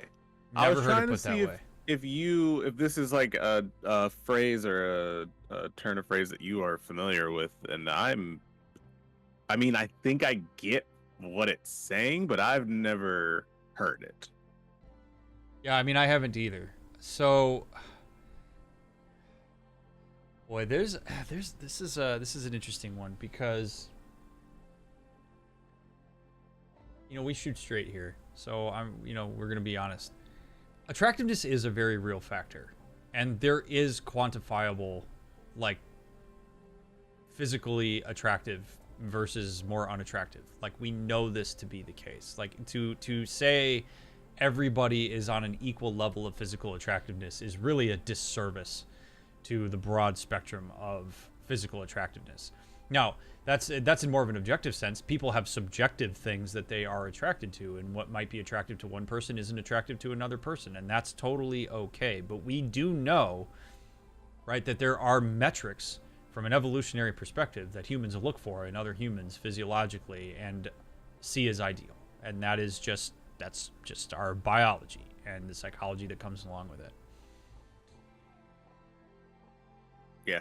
Where this gets tricky is, well, no, let me back up for a second. So with that said, attractiveness is ridiculously important in relationships in a way that I actually get super annoyed with how people undercut this. When people say, like, oh, it's the inside that counts. Yes, all of that stuff matters, but so does being attracted physically to your partner. For a lot of people, not everybody. I understand there are some people that, like, it's just not on their radar, but, like, attractiveness is important in the same way that proximity is important for facilitating relationships. Particularly if sex is something that you want to have involved in your relationship. Like, it's hard for people to have sex with folks they're not attracted to. So where this becomes problematic in relationships is where that's weaponized, where that is used to manipulate and undercut people and their sense of power in the relationship. So if you're not attracted to somebody and that's affecting your ability to show up in the relationship, that's a you problem. That's not a problem of the person who you are perceiving to be unattractive. And so when you take that and you throw that at a person as if it's a deficit that they bring to the relationship, you kind of look like an idiot because you're consenting to a relationship with a person you don't find attractive. And you trying to make that their problem is mean and nasty, and honestly, you shouldn't be consented with being in that relationship anymore. What unfortunately happens for folks when they hear that from people that they care about and that they're in relationships with is it's easy to start to believe that, particularly if you hear it over and over again, and particularly if you've had formative messages and societal messages where you don't meet the societal metric, and it adds to this pile of mounting evidence of how you build your self-esteem. That's where it really can start to hurt, because what we do is we start carrying these messages that other people have put into us and we make them our own, and we stop making the distinction of being messages that came at us externally. So you have to be careful with the way in which you bring that into subsequent relationships, because if a person tells you that they think you're attractive, whether you think you're attractive or not is inconsequential to their perception of you as attractive, right? Like, you can think that you're not attractive, but if a person comes along and says, man, you are like the most beautiful person I've ever seen in my life, and I am like, holy shit. If you jump in front of that and you try to undercut that and say, no, I'm not, right? Like you do what we talked about with burdensomeness, like, no, I'm not. And you act as if you're not, and you try to take away that person's autonomy to tell you that they're attracted to you. That's going to perpetuate a notion that people aren't attracted to you, because it gets really tiring to have to consistently argue for your own perception in a relationship. If I think you're attractive, I think you're attractive. It doesn't matter whether you think you're attractive or not. The behavioral manifestation of your own sense of not being attractive is what's going to affect our relationship. So make the distinction between where you got those messages, and in some ways I would say push for a way that is in line with what you think then is attractive. Like, how do you want to present yourself? What is important to you? What allows you to engage with a sense of confidence in how you show up in the world? And I do recognize that there are some ways of showing up right now that are dangerous for folks, that looking androgynous or wearing certain things can put people in danger. So I'm not trying to suggest that people put themselves in harm's way in order to be attractive, but self-esteem becomes a blocker when people project that onto assuming that other people see themselves the same way that they do. And then you start to act as if that's the case, and that's going to push people away and perpetuate that. And we don't want that. I feel like I just kind of went all over the place with this, but when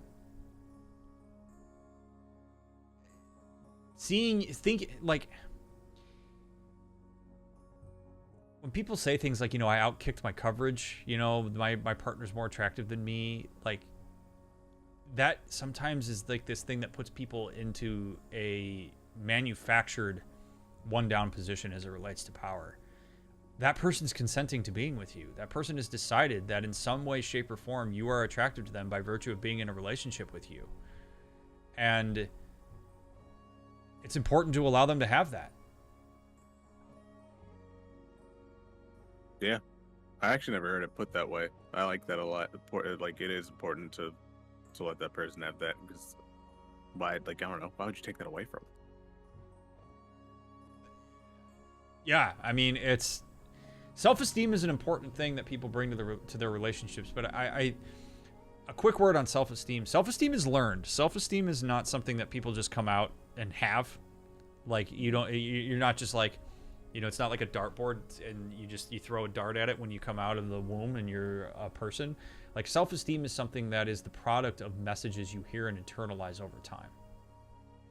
And one of the distinctions that I'm always trying to help folks make as a therapist is, who told you that? If you go into a relationship saying, well, I'm just super unattractive and I'm not worthy of this person because they're attractive, my first question is, where'd you learn that? You didn't come up with that yourself. You learned that from somewhere. And we need to separate you from those messages so that you can engage with a little bit more of your own values and your own beliefs on these things.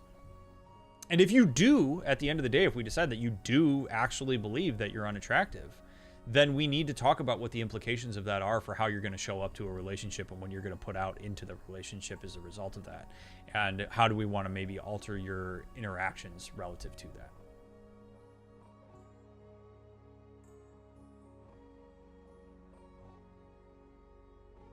Yeah, I think it was a good answer. I know you feel like you jumped around, but I think it went to a good place. I throw this one up here. Do you have any insight on people who show genuine interest in you, take time to have discussions and healthy boundaries, are upfront about their feelings, but when something comes up that's stressful in their life, like school or work, they start to push you away and disappear for long periods of time? My insight would be that you should watch my video on attachment on YouTube, because attachment can describe a lot of that stuff. This is a tough one, because in some ways this is like kind of like a very subjective experience where it's like there are going to be individual factors that lead to a person doing that. So there's two things. There's kind of two paths that aren't necessarily separate, but they certainly could be. The first one is, if this is a person that you're wanting to engage in a meaningful relationship with for the long term, some curiosity about that process is certainly a way to go. Like, why does that happen? And how can we problem solve that as a unit to maybe make that something that doesn't happen because it's detrimental to our relationship? I also think that it is something where you have to ask yourself, is this something I'm willing to have patience with and work through and problem solve? And if the answer to that is no, then it's a perfectly reasonable reason to say, I don't think this is going to work out. Like, I need a person who, when they're stressed out, I mean, I understand the need to have some alone time and to process. That's perfectly okay. That's perfectly reasonable. But I also need you to be available to me. You can't go away for weeks at a time or days at a time. That's not fair to me, because I have things that I also want to connect with you over, and I have needs in this relationship. Like, that's a perfectly reasonable point of contention to try to work out. People learn sometimes that when adversity strikes, the only person they can rely on unconditionally is themselves. And so they'll push other people away because they see themselves as more reliable than other people. And that's a difficult thing to override. And that's why I say watch the attachment lecture, because attachment provides a really nice explanation for that. Because the goal would be for you to be as consistent and reliable as possible when that person is stressed out, so they feel they can turn toward you. But also, I think it's important to realize that, like, sometimes people do need to have some away time. That you over pursuit when a person is stressed out may not be helpful. It's okay for people to say, you know what, I need to disappear for a little bit here. Like, I need to go process this stuff out, but I'll be back. But when this question says long periods of time, that suggests that the periods of time for that are not something that fit within the expectations that the person asking this has. In which case, then we need to talk about that time frame. We need to talk about what needs to be done in order for the relationship to be sustainable. And if there are boundaries that need to be met, there are boundaries that need to be met. If that person says, look, this is just how I do it and it's not going to change, and you're not okay with that, then maybe we're talking about ending the relationship. But there's all sorts of reasons why a person could do that. And the chances are that it has nothing to do with you, but it also could. Like, it may be that when that person's stressed out, if they've made attempts to approach you and you haven't handled it in a way that would be helpful to them, that they learn that they need to go elsewhere. In which case, then there's maybe some work for you to do. But if that person's doing it for reasons that are completely unrelated to your responses, then depersonalizing that, but also realizing what your boundaries and expectations are, is going to be really important.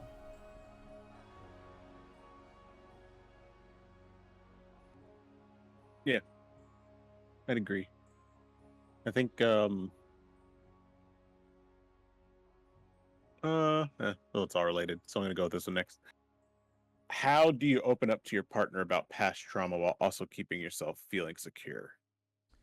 Yeah, I really hope you're talking to a therapist. Whoever asked this. Trauma is not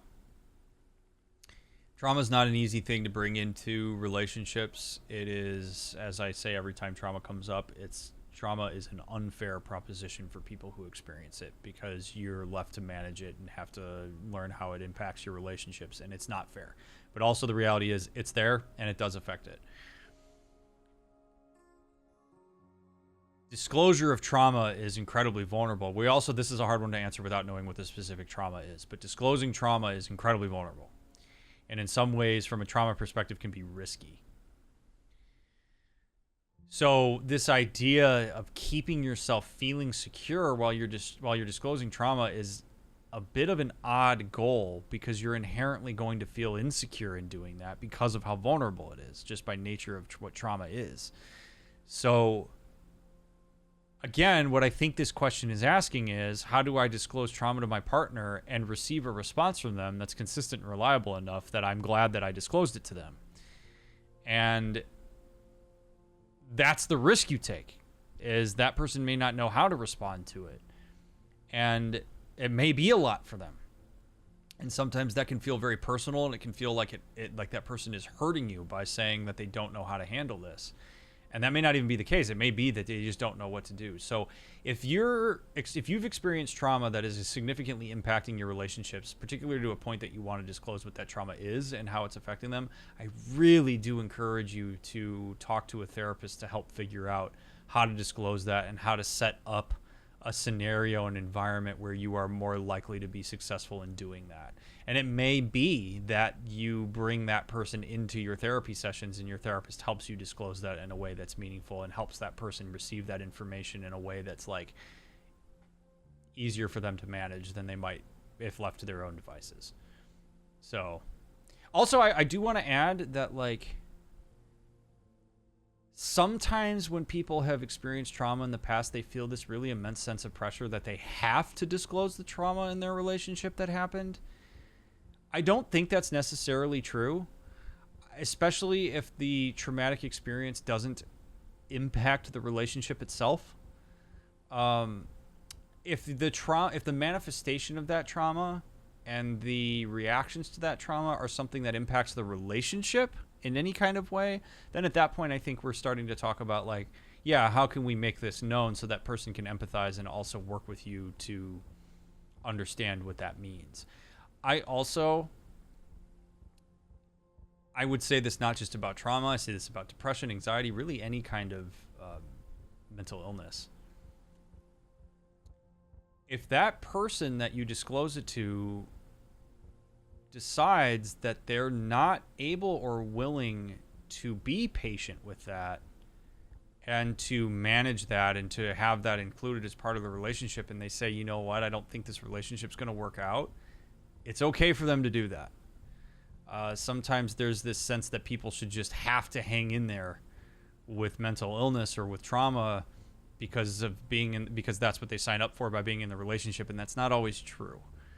Like, you don't have to stay with somebody who's depressed if they're not, meeting your expectations for what you want in a relationship. And that, I know that can sound kind of cold and harsh, especially coming from a therapist, but it is true. That if there are certain aspects of how your trauma shows up that affect your relationship significantly, maybe some of that needs to be worked on outside of relationships so that you're better prepared for relationships when you go in. And if a person decides, you know what, that's too much for me to handle, that is their prerogative, and it is okay for them to set that boundary. But to disclose trauma while also feeling secure is going to be a very difficult space. You're going to feel vulnerable in doing that. I am really curious about the idea of potentially not disclosing, because I'm curious what you would say to a person who is in a place where they're worried about, if they don't disclose a past trauma, then they're not bringing their entire selves to the relationship, which can, create some dissonance. I'm curious what your thoughts on that will be. Well, my argument would be, then what you're saying is that it affects your relationship. Thus, it's probably worth talking about, right? Like, okay. I mean, I'm going to use a personal example for this so that maybe people have a concrete example. And I'm not going to go too much into detail on this, particularly because of current events, but when I was in high school, there was a slashing at my high school that was pretty traumatic for a lot of people in my high school, including me, in ways that I didn't realize initially. And like, there is a certain impact that seeing when stuff similar happens in the media has on me that I've come to understand a lot more, but it doesn't directly affect my relationship with my wife. So like, my wife knows about it, but that's not something that like I would immediately feel compelled to disclose to my wife until the scenario comes up, right? Like, if I get extra agitated around current events on these sorts of things, it's like, well, yeah, there's actually some past history here, right? When it starts to affect my relationship with my wife because I'm more irritable around current events, or I have certain like reactions to it, then it's impacting my relationship. Now it's time to disclose. But up until that point, like, I'm not going to just immediately bring that up out of nowhere and say, this is a traumatic thing that I experienced and here you go, right? Because it doesn't immediately impact our relationship.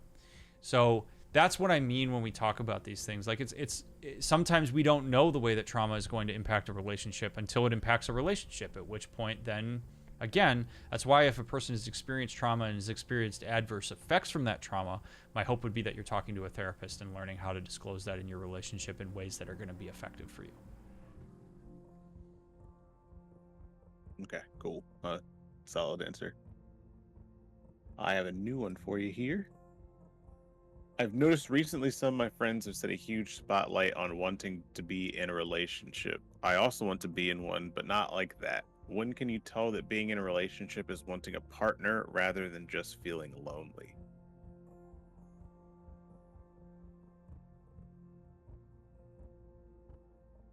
This is really hard to answer because I feel like this is a very subjective thing.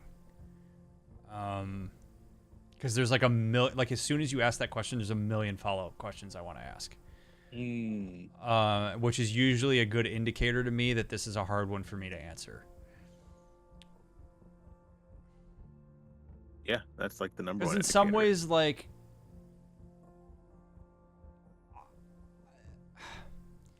they're sort of one and the same to an extent. Like, I mean, having a relationship is inherently, you can feel lonely while in a relationship. So I think, okay, so I'll answer it this way. Is your sense of loneliness, again, I have to answer it with a question. Is your sense of loneliness due to not having a romantic relationship, or is your sense of loneliness due to other factors that might include not being in a relationship, but might include other things? And because of this social influence from friends, you're overly biasing it as being the lack of a partnership. Right? Like, I think the answer to that question is super important, because a relationship does not immediately mean you're no longer going to feel lonely. Right? Like, if your loneliness is related to not feeling connected with formative relationships, feeling isolated at work, not having any hobbies, struggling with friendships, I don't know that a romantic partnership is going to make any of that feel better. Right? So what are we actually talking about here? I think if that person says, I feel really fulfilled in other aspects of my life, and my loneliness comes from the fact that I'd really like a romantic partner to share it with, yeah, all right, let's figure out how to get you dating. Right? But, like, that's kind of where I go with this, is what is the loneliness stemming from? And this is why I'm really careful with saying to people, like, you can listen to what your friends say, you can hear what your friends say, you can answer their questions, but also, like, don't take your friends' stuff as gospel. Right? Like, people only have a certain amount of knowledge about your subjective experience, and what some people are looking for and what means something to them doesn't necessarily mean that's going to be the case for you.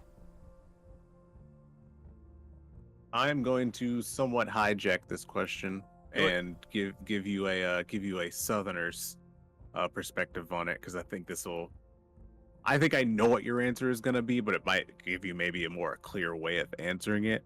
But for me, when I see this, especially the way it's framed in there before, it's when can you tell that you want to be in a relationship because you actually do want a partner, versus when can you tell that you just want to be a part of partner culture?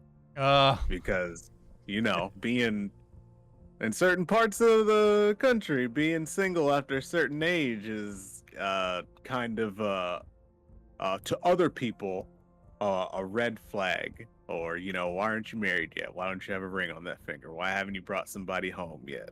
So for me, when I see this question, because of where I'm from, that's immediately where my mind goes to. Yeah.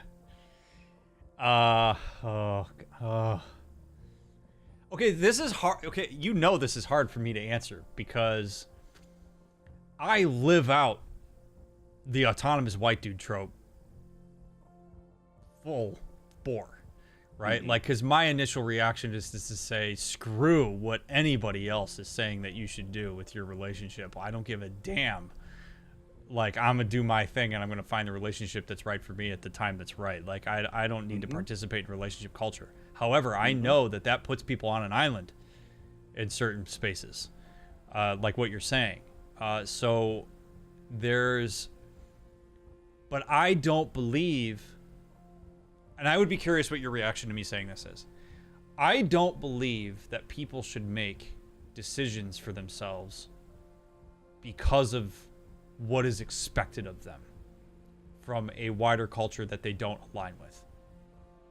Like I really don't believe that people should get married because they think that's what they're supposed to do relative to the context they're in. I don't believe that people should have children because they think that's what they're supposed to do from this like collective, weird, ambiguous societal expectation. I very much believe that people should make these decisions autonomously and informed from their own values and their own evaluation of what it is that they want for themselves. So if you're seeking partnership because you want to participate in a culture that may or may not even be fun to participate in for yourself, may not even align with your own values, it may just be because you want to fit in or because you're worried about losing these relationships, which I get. You lose relationships when people in your life start having kids. Or start getting into relationships because they prioritize those relationships. I still don't think that's reason to necessarily make that call unless that's what you're ready for. And I think that's where that self-reflection comes in of like, is this me or is this what I've learned? And making that separation. You see that also with, when this one is so like with like breastfeeding, man. Like women who get goofy about going onto formula because there's so much pressure that you're not a real mother unless you're breastfeeding. And it's like, yo, you got to make the decision that's right for you and your child. Not this stupid amorphous idea that like, what's a real mom do? Like, are you kidding me? Like a real mom makes sure that their kids are healthy, and like does what they need to do to what's best for them and what their child's needs are. And there are so many people that make these decisions based on that kind of cultural expectation that I have a hard time watching or imagining. But I also realize that like I'm in a position to be able to buck that maybe more than certain people can. No, I appreciate your kind of self-awareness in your answer.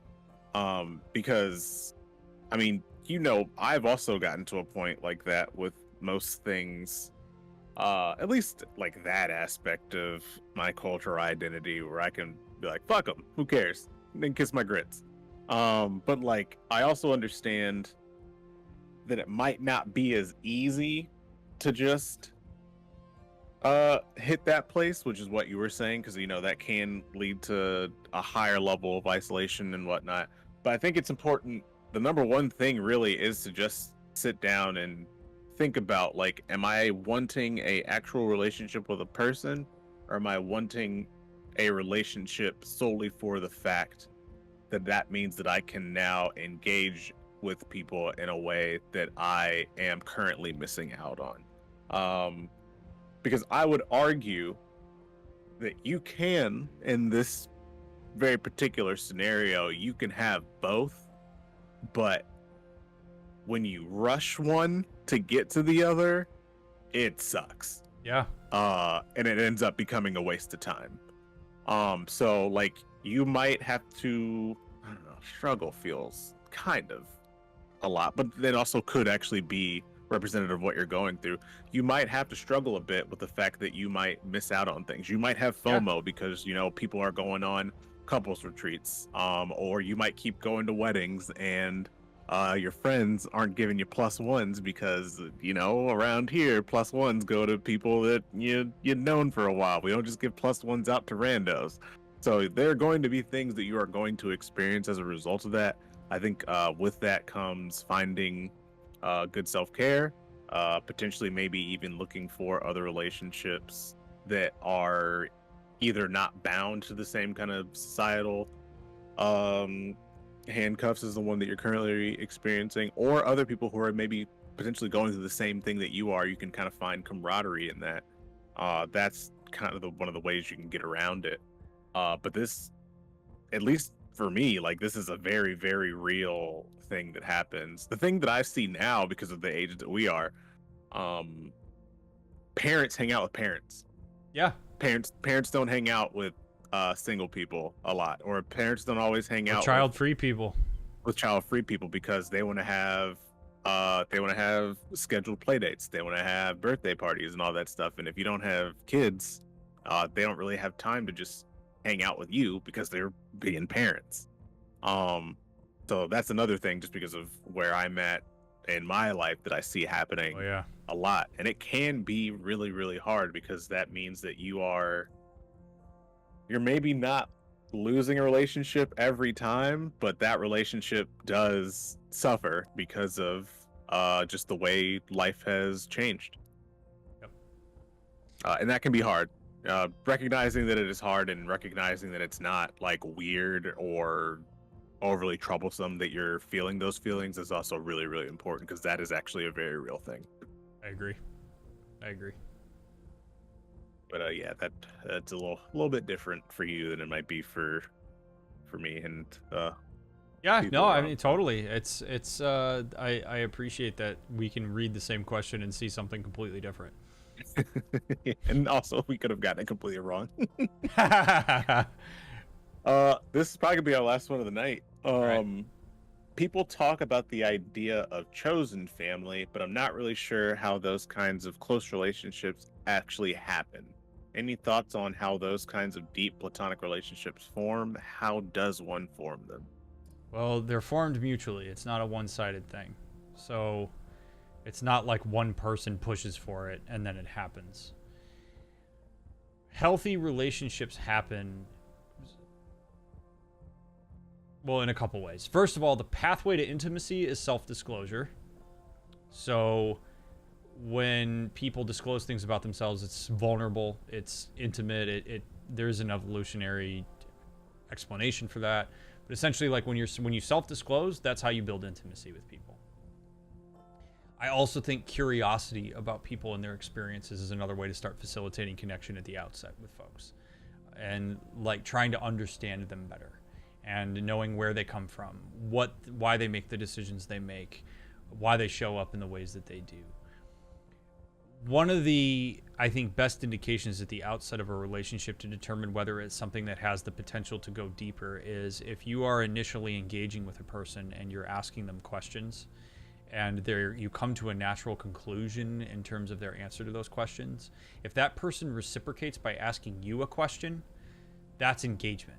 Like, questions are indicators of curiosity and engagement, and when people are presented with the opportunity to stop a conversation after you ask certain questions, if they don't reciprocate with questions and they just kind of leave it at that, it's probably a good indication that they're not willing or ready to go there.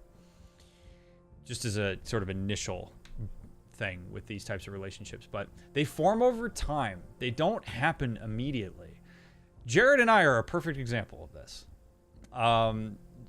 Like, our friendship took a while to get to where it is. Like, I mean, especially with how I started things. Like, I didn't exactly facilitate closeness immediately between the two of us. But like, they take time. It takes effort. It takes a mutual reciprocity of that effort. And if you are like, there's a consensual nature to deep, close, chosen family relationships, and that, I think, is something that's hard for people sometimes to digest, because there's this sense that because I want a close relationship with you, you should also want it with me, and that's not always the case. It's something that, like, people have to kind of decide for themselves. The only thing that you can do is control the extent to which you disclose things about yourself. Over disclosure can be uncomfortable for people at times too, so I generally err on the side of, like, be curious about people rather than just constantly opening the door and disclosing a whole bunch of shit that people might not be ready for. But if there's an opportunity to maybe lean a little bit into discomfort and vulnerability, take the shot. If there's a chance to ask a question that maybe you're a little bit afraid to ask because you're worried that it's going to open up some depth, maybe you ask the question and see how the person responds, right? Like, you do have to kind of feel it out And you do have to put the work into digging a little bit deeper and using certain opportunities and reading certain situations to say, you know what, I'm going to take a shot here at going deeper. And I also think that at a certain point, it's okay to check in with the person and say, like, hey, I really appreciate this friendship a lot. And I get a sense that you do too. I was wondering maybe if you want to, hang out sometime as opposed to just talk, or if you want to, chill one-on-one, or if you want to, I'm doing something with some other people that I'm close to. Would you like to be involved in that? That's how you start to facilitate those things. But again, it takes work. It doesn't just happen. So it's not easy. The older you get, often the harder it is, because people tend to find their circles and they don't really like to come out of them. And that's just anybody who's in your 30s or 40s and beyond, you know exactly what I'm talking about right now while we do that. But you form them with work and with time and with effort and with leaning into some of the discomfort of it, and with making sure that you are not projecting your insecurities about your lack of close relationships into ones that have potential to go deep, because you could actually stymie yourself from finding that connection because you're getting in your own way. Yeah. Crap, I forgot the important thing I was gonna say, but I guess the less important thing is just so that you don't beat yourself up too much. You and I actually became friends significantly faster than I do normally become friends with folks. Oh. I think it's because we went through the same hell together. We did. We were in the trenches. That helped you out a lot. And we just had a bunch of, we shared so much in common that it just worked. We are one of those friendships that you hope for, which is a weird thing to say. But it is. Though. It just happened. That's what I was gonna say, is kind of going into the question a little bit deeper. I think one of the ways in which these relationships form, especially because this relates to another question that I think was asked earlier, I can't remember if we answered it or not, or if this was a question from last time. For folks who don't have as much experience developing relationships like this might sound weird, but if you're having trouble, you might have to quite literally listen to your gut. I am a big fan of that, because there are sometimes physiological signs that your body will give you that let you know when you're in a situation that feels like it is good or bad.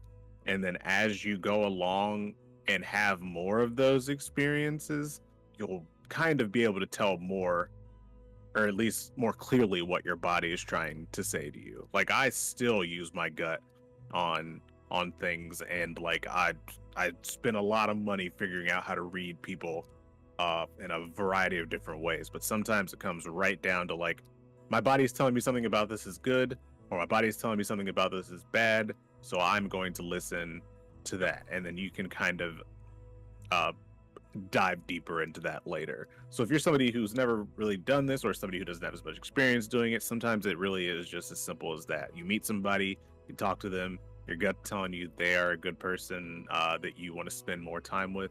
So you go out, you try to spend more time with them. You do a little bit of self-disclosure here and there.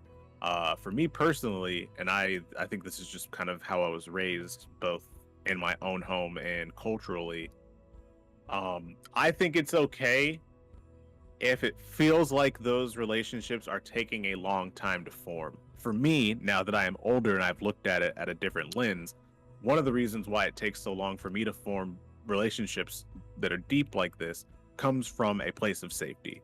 Because I do not want to get into a place where I have felt like I've given a person a bunch of information, or I've given a person a bunch, or a feeling that we are closer than we actually are, because I don't want them to, I mean, for lack of a better term, harm me in any way, or try and take advantage of me in any way.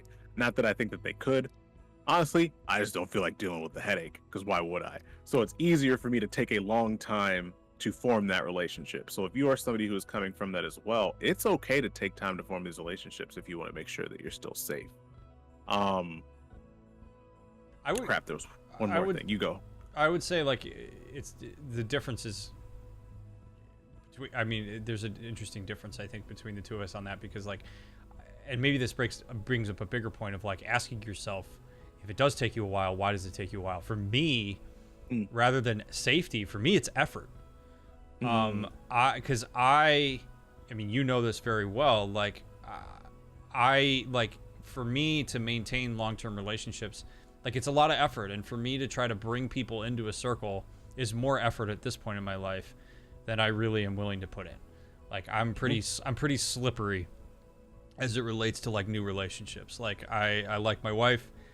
I talk to Jared and Sean all the time. I have other friends that I talk to, but like adding new friends is not something that I'm really willing to do at this point. And I think that's because of the effort. And I think that I'm sort of saying this as like the person that would potentially be approached by a person who asked this question, where, you know, if I'm somebody that a person says, you know, oh man, like I'd love to facilitate like a deeper connection with you, and they're pursuing, like I'm very likely to be like, no, like I'm good.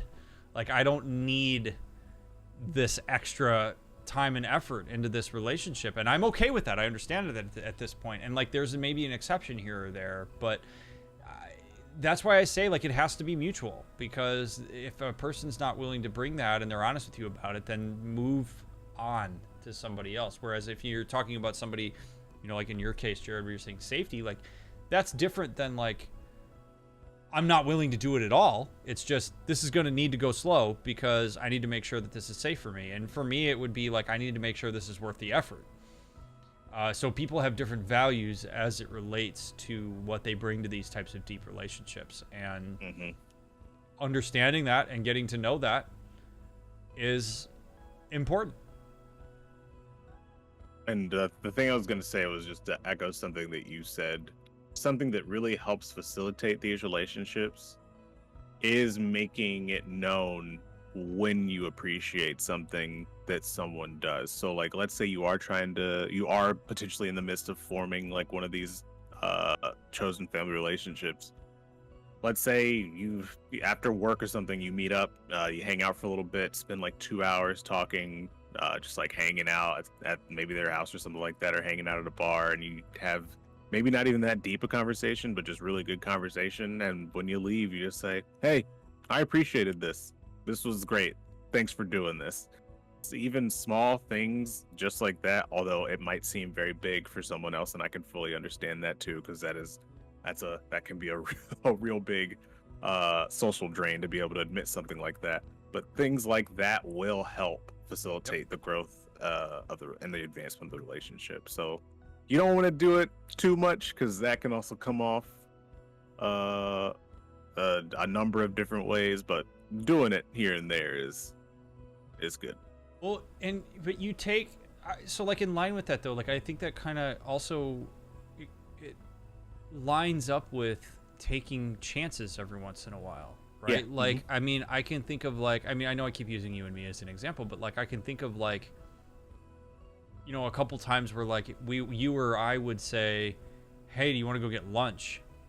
You know, like instead of like just seeing each other in the school setting, it was like, hey, I'm going to go get food. Do you want to come with me? And I mean, there was a chance that one of us would say no because we were busy with something, but like you read that, you go, well, like, no, not right now, but yeah, I'd love to at some point, or something like that, right? Or like, you know, I can still remember like the first time I was like, you know, this meme is really funny and it reminds me of Jared, like I should send it to him, right? Like man. You know, sending that first meme is terrifying. That first meme is terrifying, but like that's first meme's terrifying. But that's what you do, right? Like that facilitates an added layer of depth to a point. And then for a while, our text chain was just you and I sending memes back and forth, and like, but like it really, those are the ways that you do it, and you read the responses to it. And over time, as you lean into those things, then you start getting into like asking about each other's relationships, starting to talk about like more of what's going on in your life, to then a point where like you really start to learn a lot about each other and what's going on, and then you invite one of them to your wedding and he makes the trip all the way out to Las Vegas despite hating the desert, and you know, you get there. But it's something that like it takes work on both sides, and it's understanding what people's barriers are important. And again, it leads me back to the theme of the night, which is, again, nobody is entitled to you and you are not entitled to anybody. I'm not entitled to Jared as a friend and he's not entitled to me. And that can be really tough because the pool of available friendships and chosen family does shrink the older you get. It does. And it might mean you have to start looking in different places.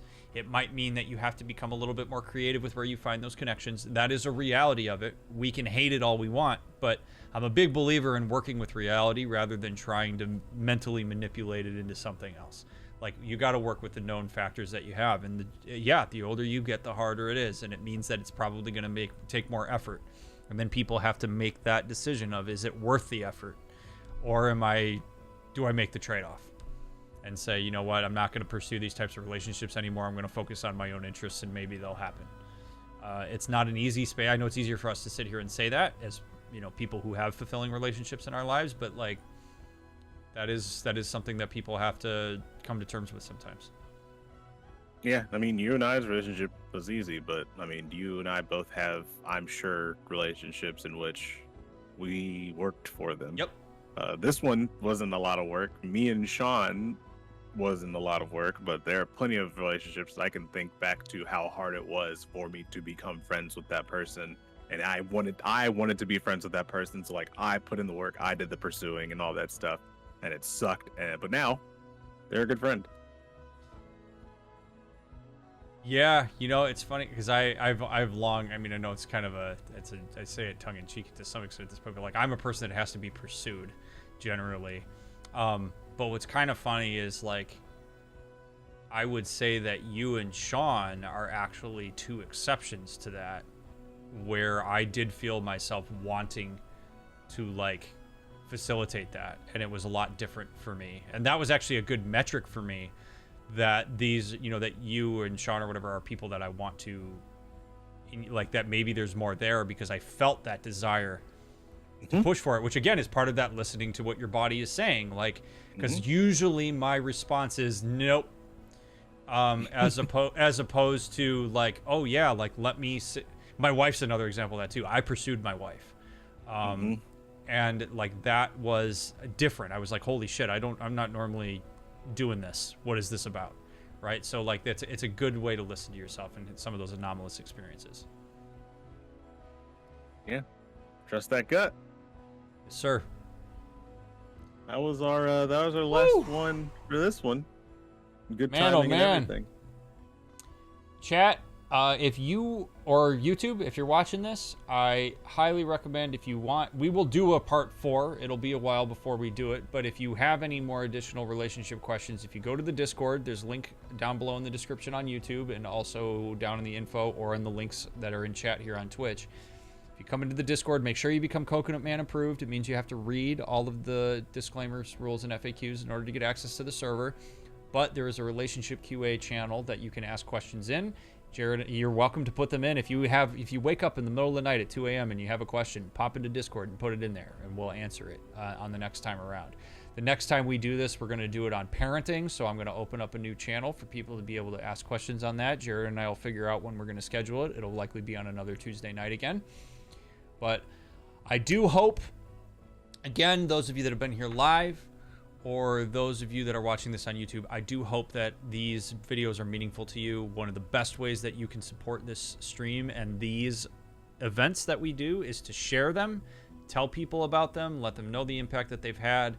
I really can't understate how important sharing these videos is, and I do hope that you all have maybe learned a little something. Maybe you felt validated in a certain thing that you've experienced, and that, you know, if you ever have people that come up with a question that's similar to what you heard here, you can say, hey, there's a video for that where a therapist literally answered that. So thank you for giving us the platform to do this and for supporting us in the way that you do.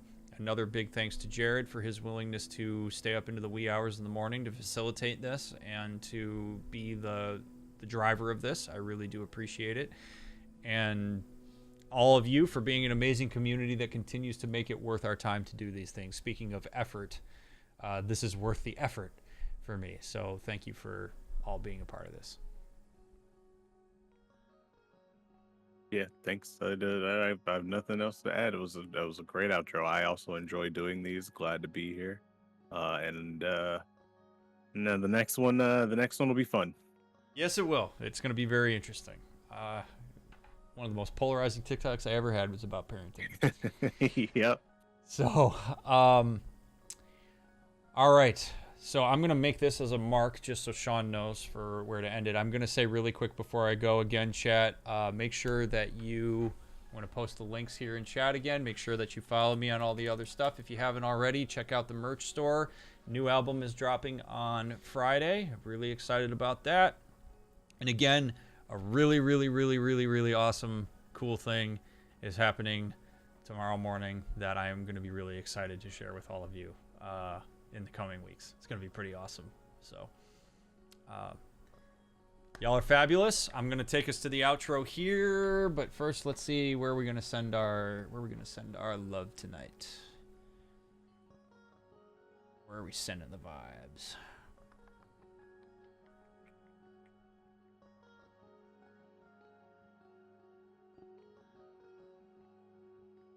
Got any suggestions, Jared? The old general is on. General Andrews, let's go. All right. We'll send our love to General. All right, friends. As I always say before I leave. Oh, also, thanks for the follows, the subs, the gifted subs, resubs, the bits, any tips or any bought merch. Thank you for your financial support of the stream, and thank you for the raids. I'm Sire. Thank you for bringing folks my way. Y'all are fabulous. As I always say before I leave, I mean it for each and every one of you, and I hope you say it to yourselves as I say it to you. You matter, your experiences are valid, and don't let anybody ever tell you otherwise.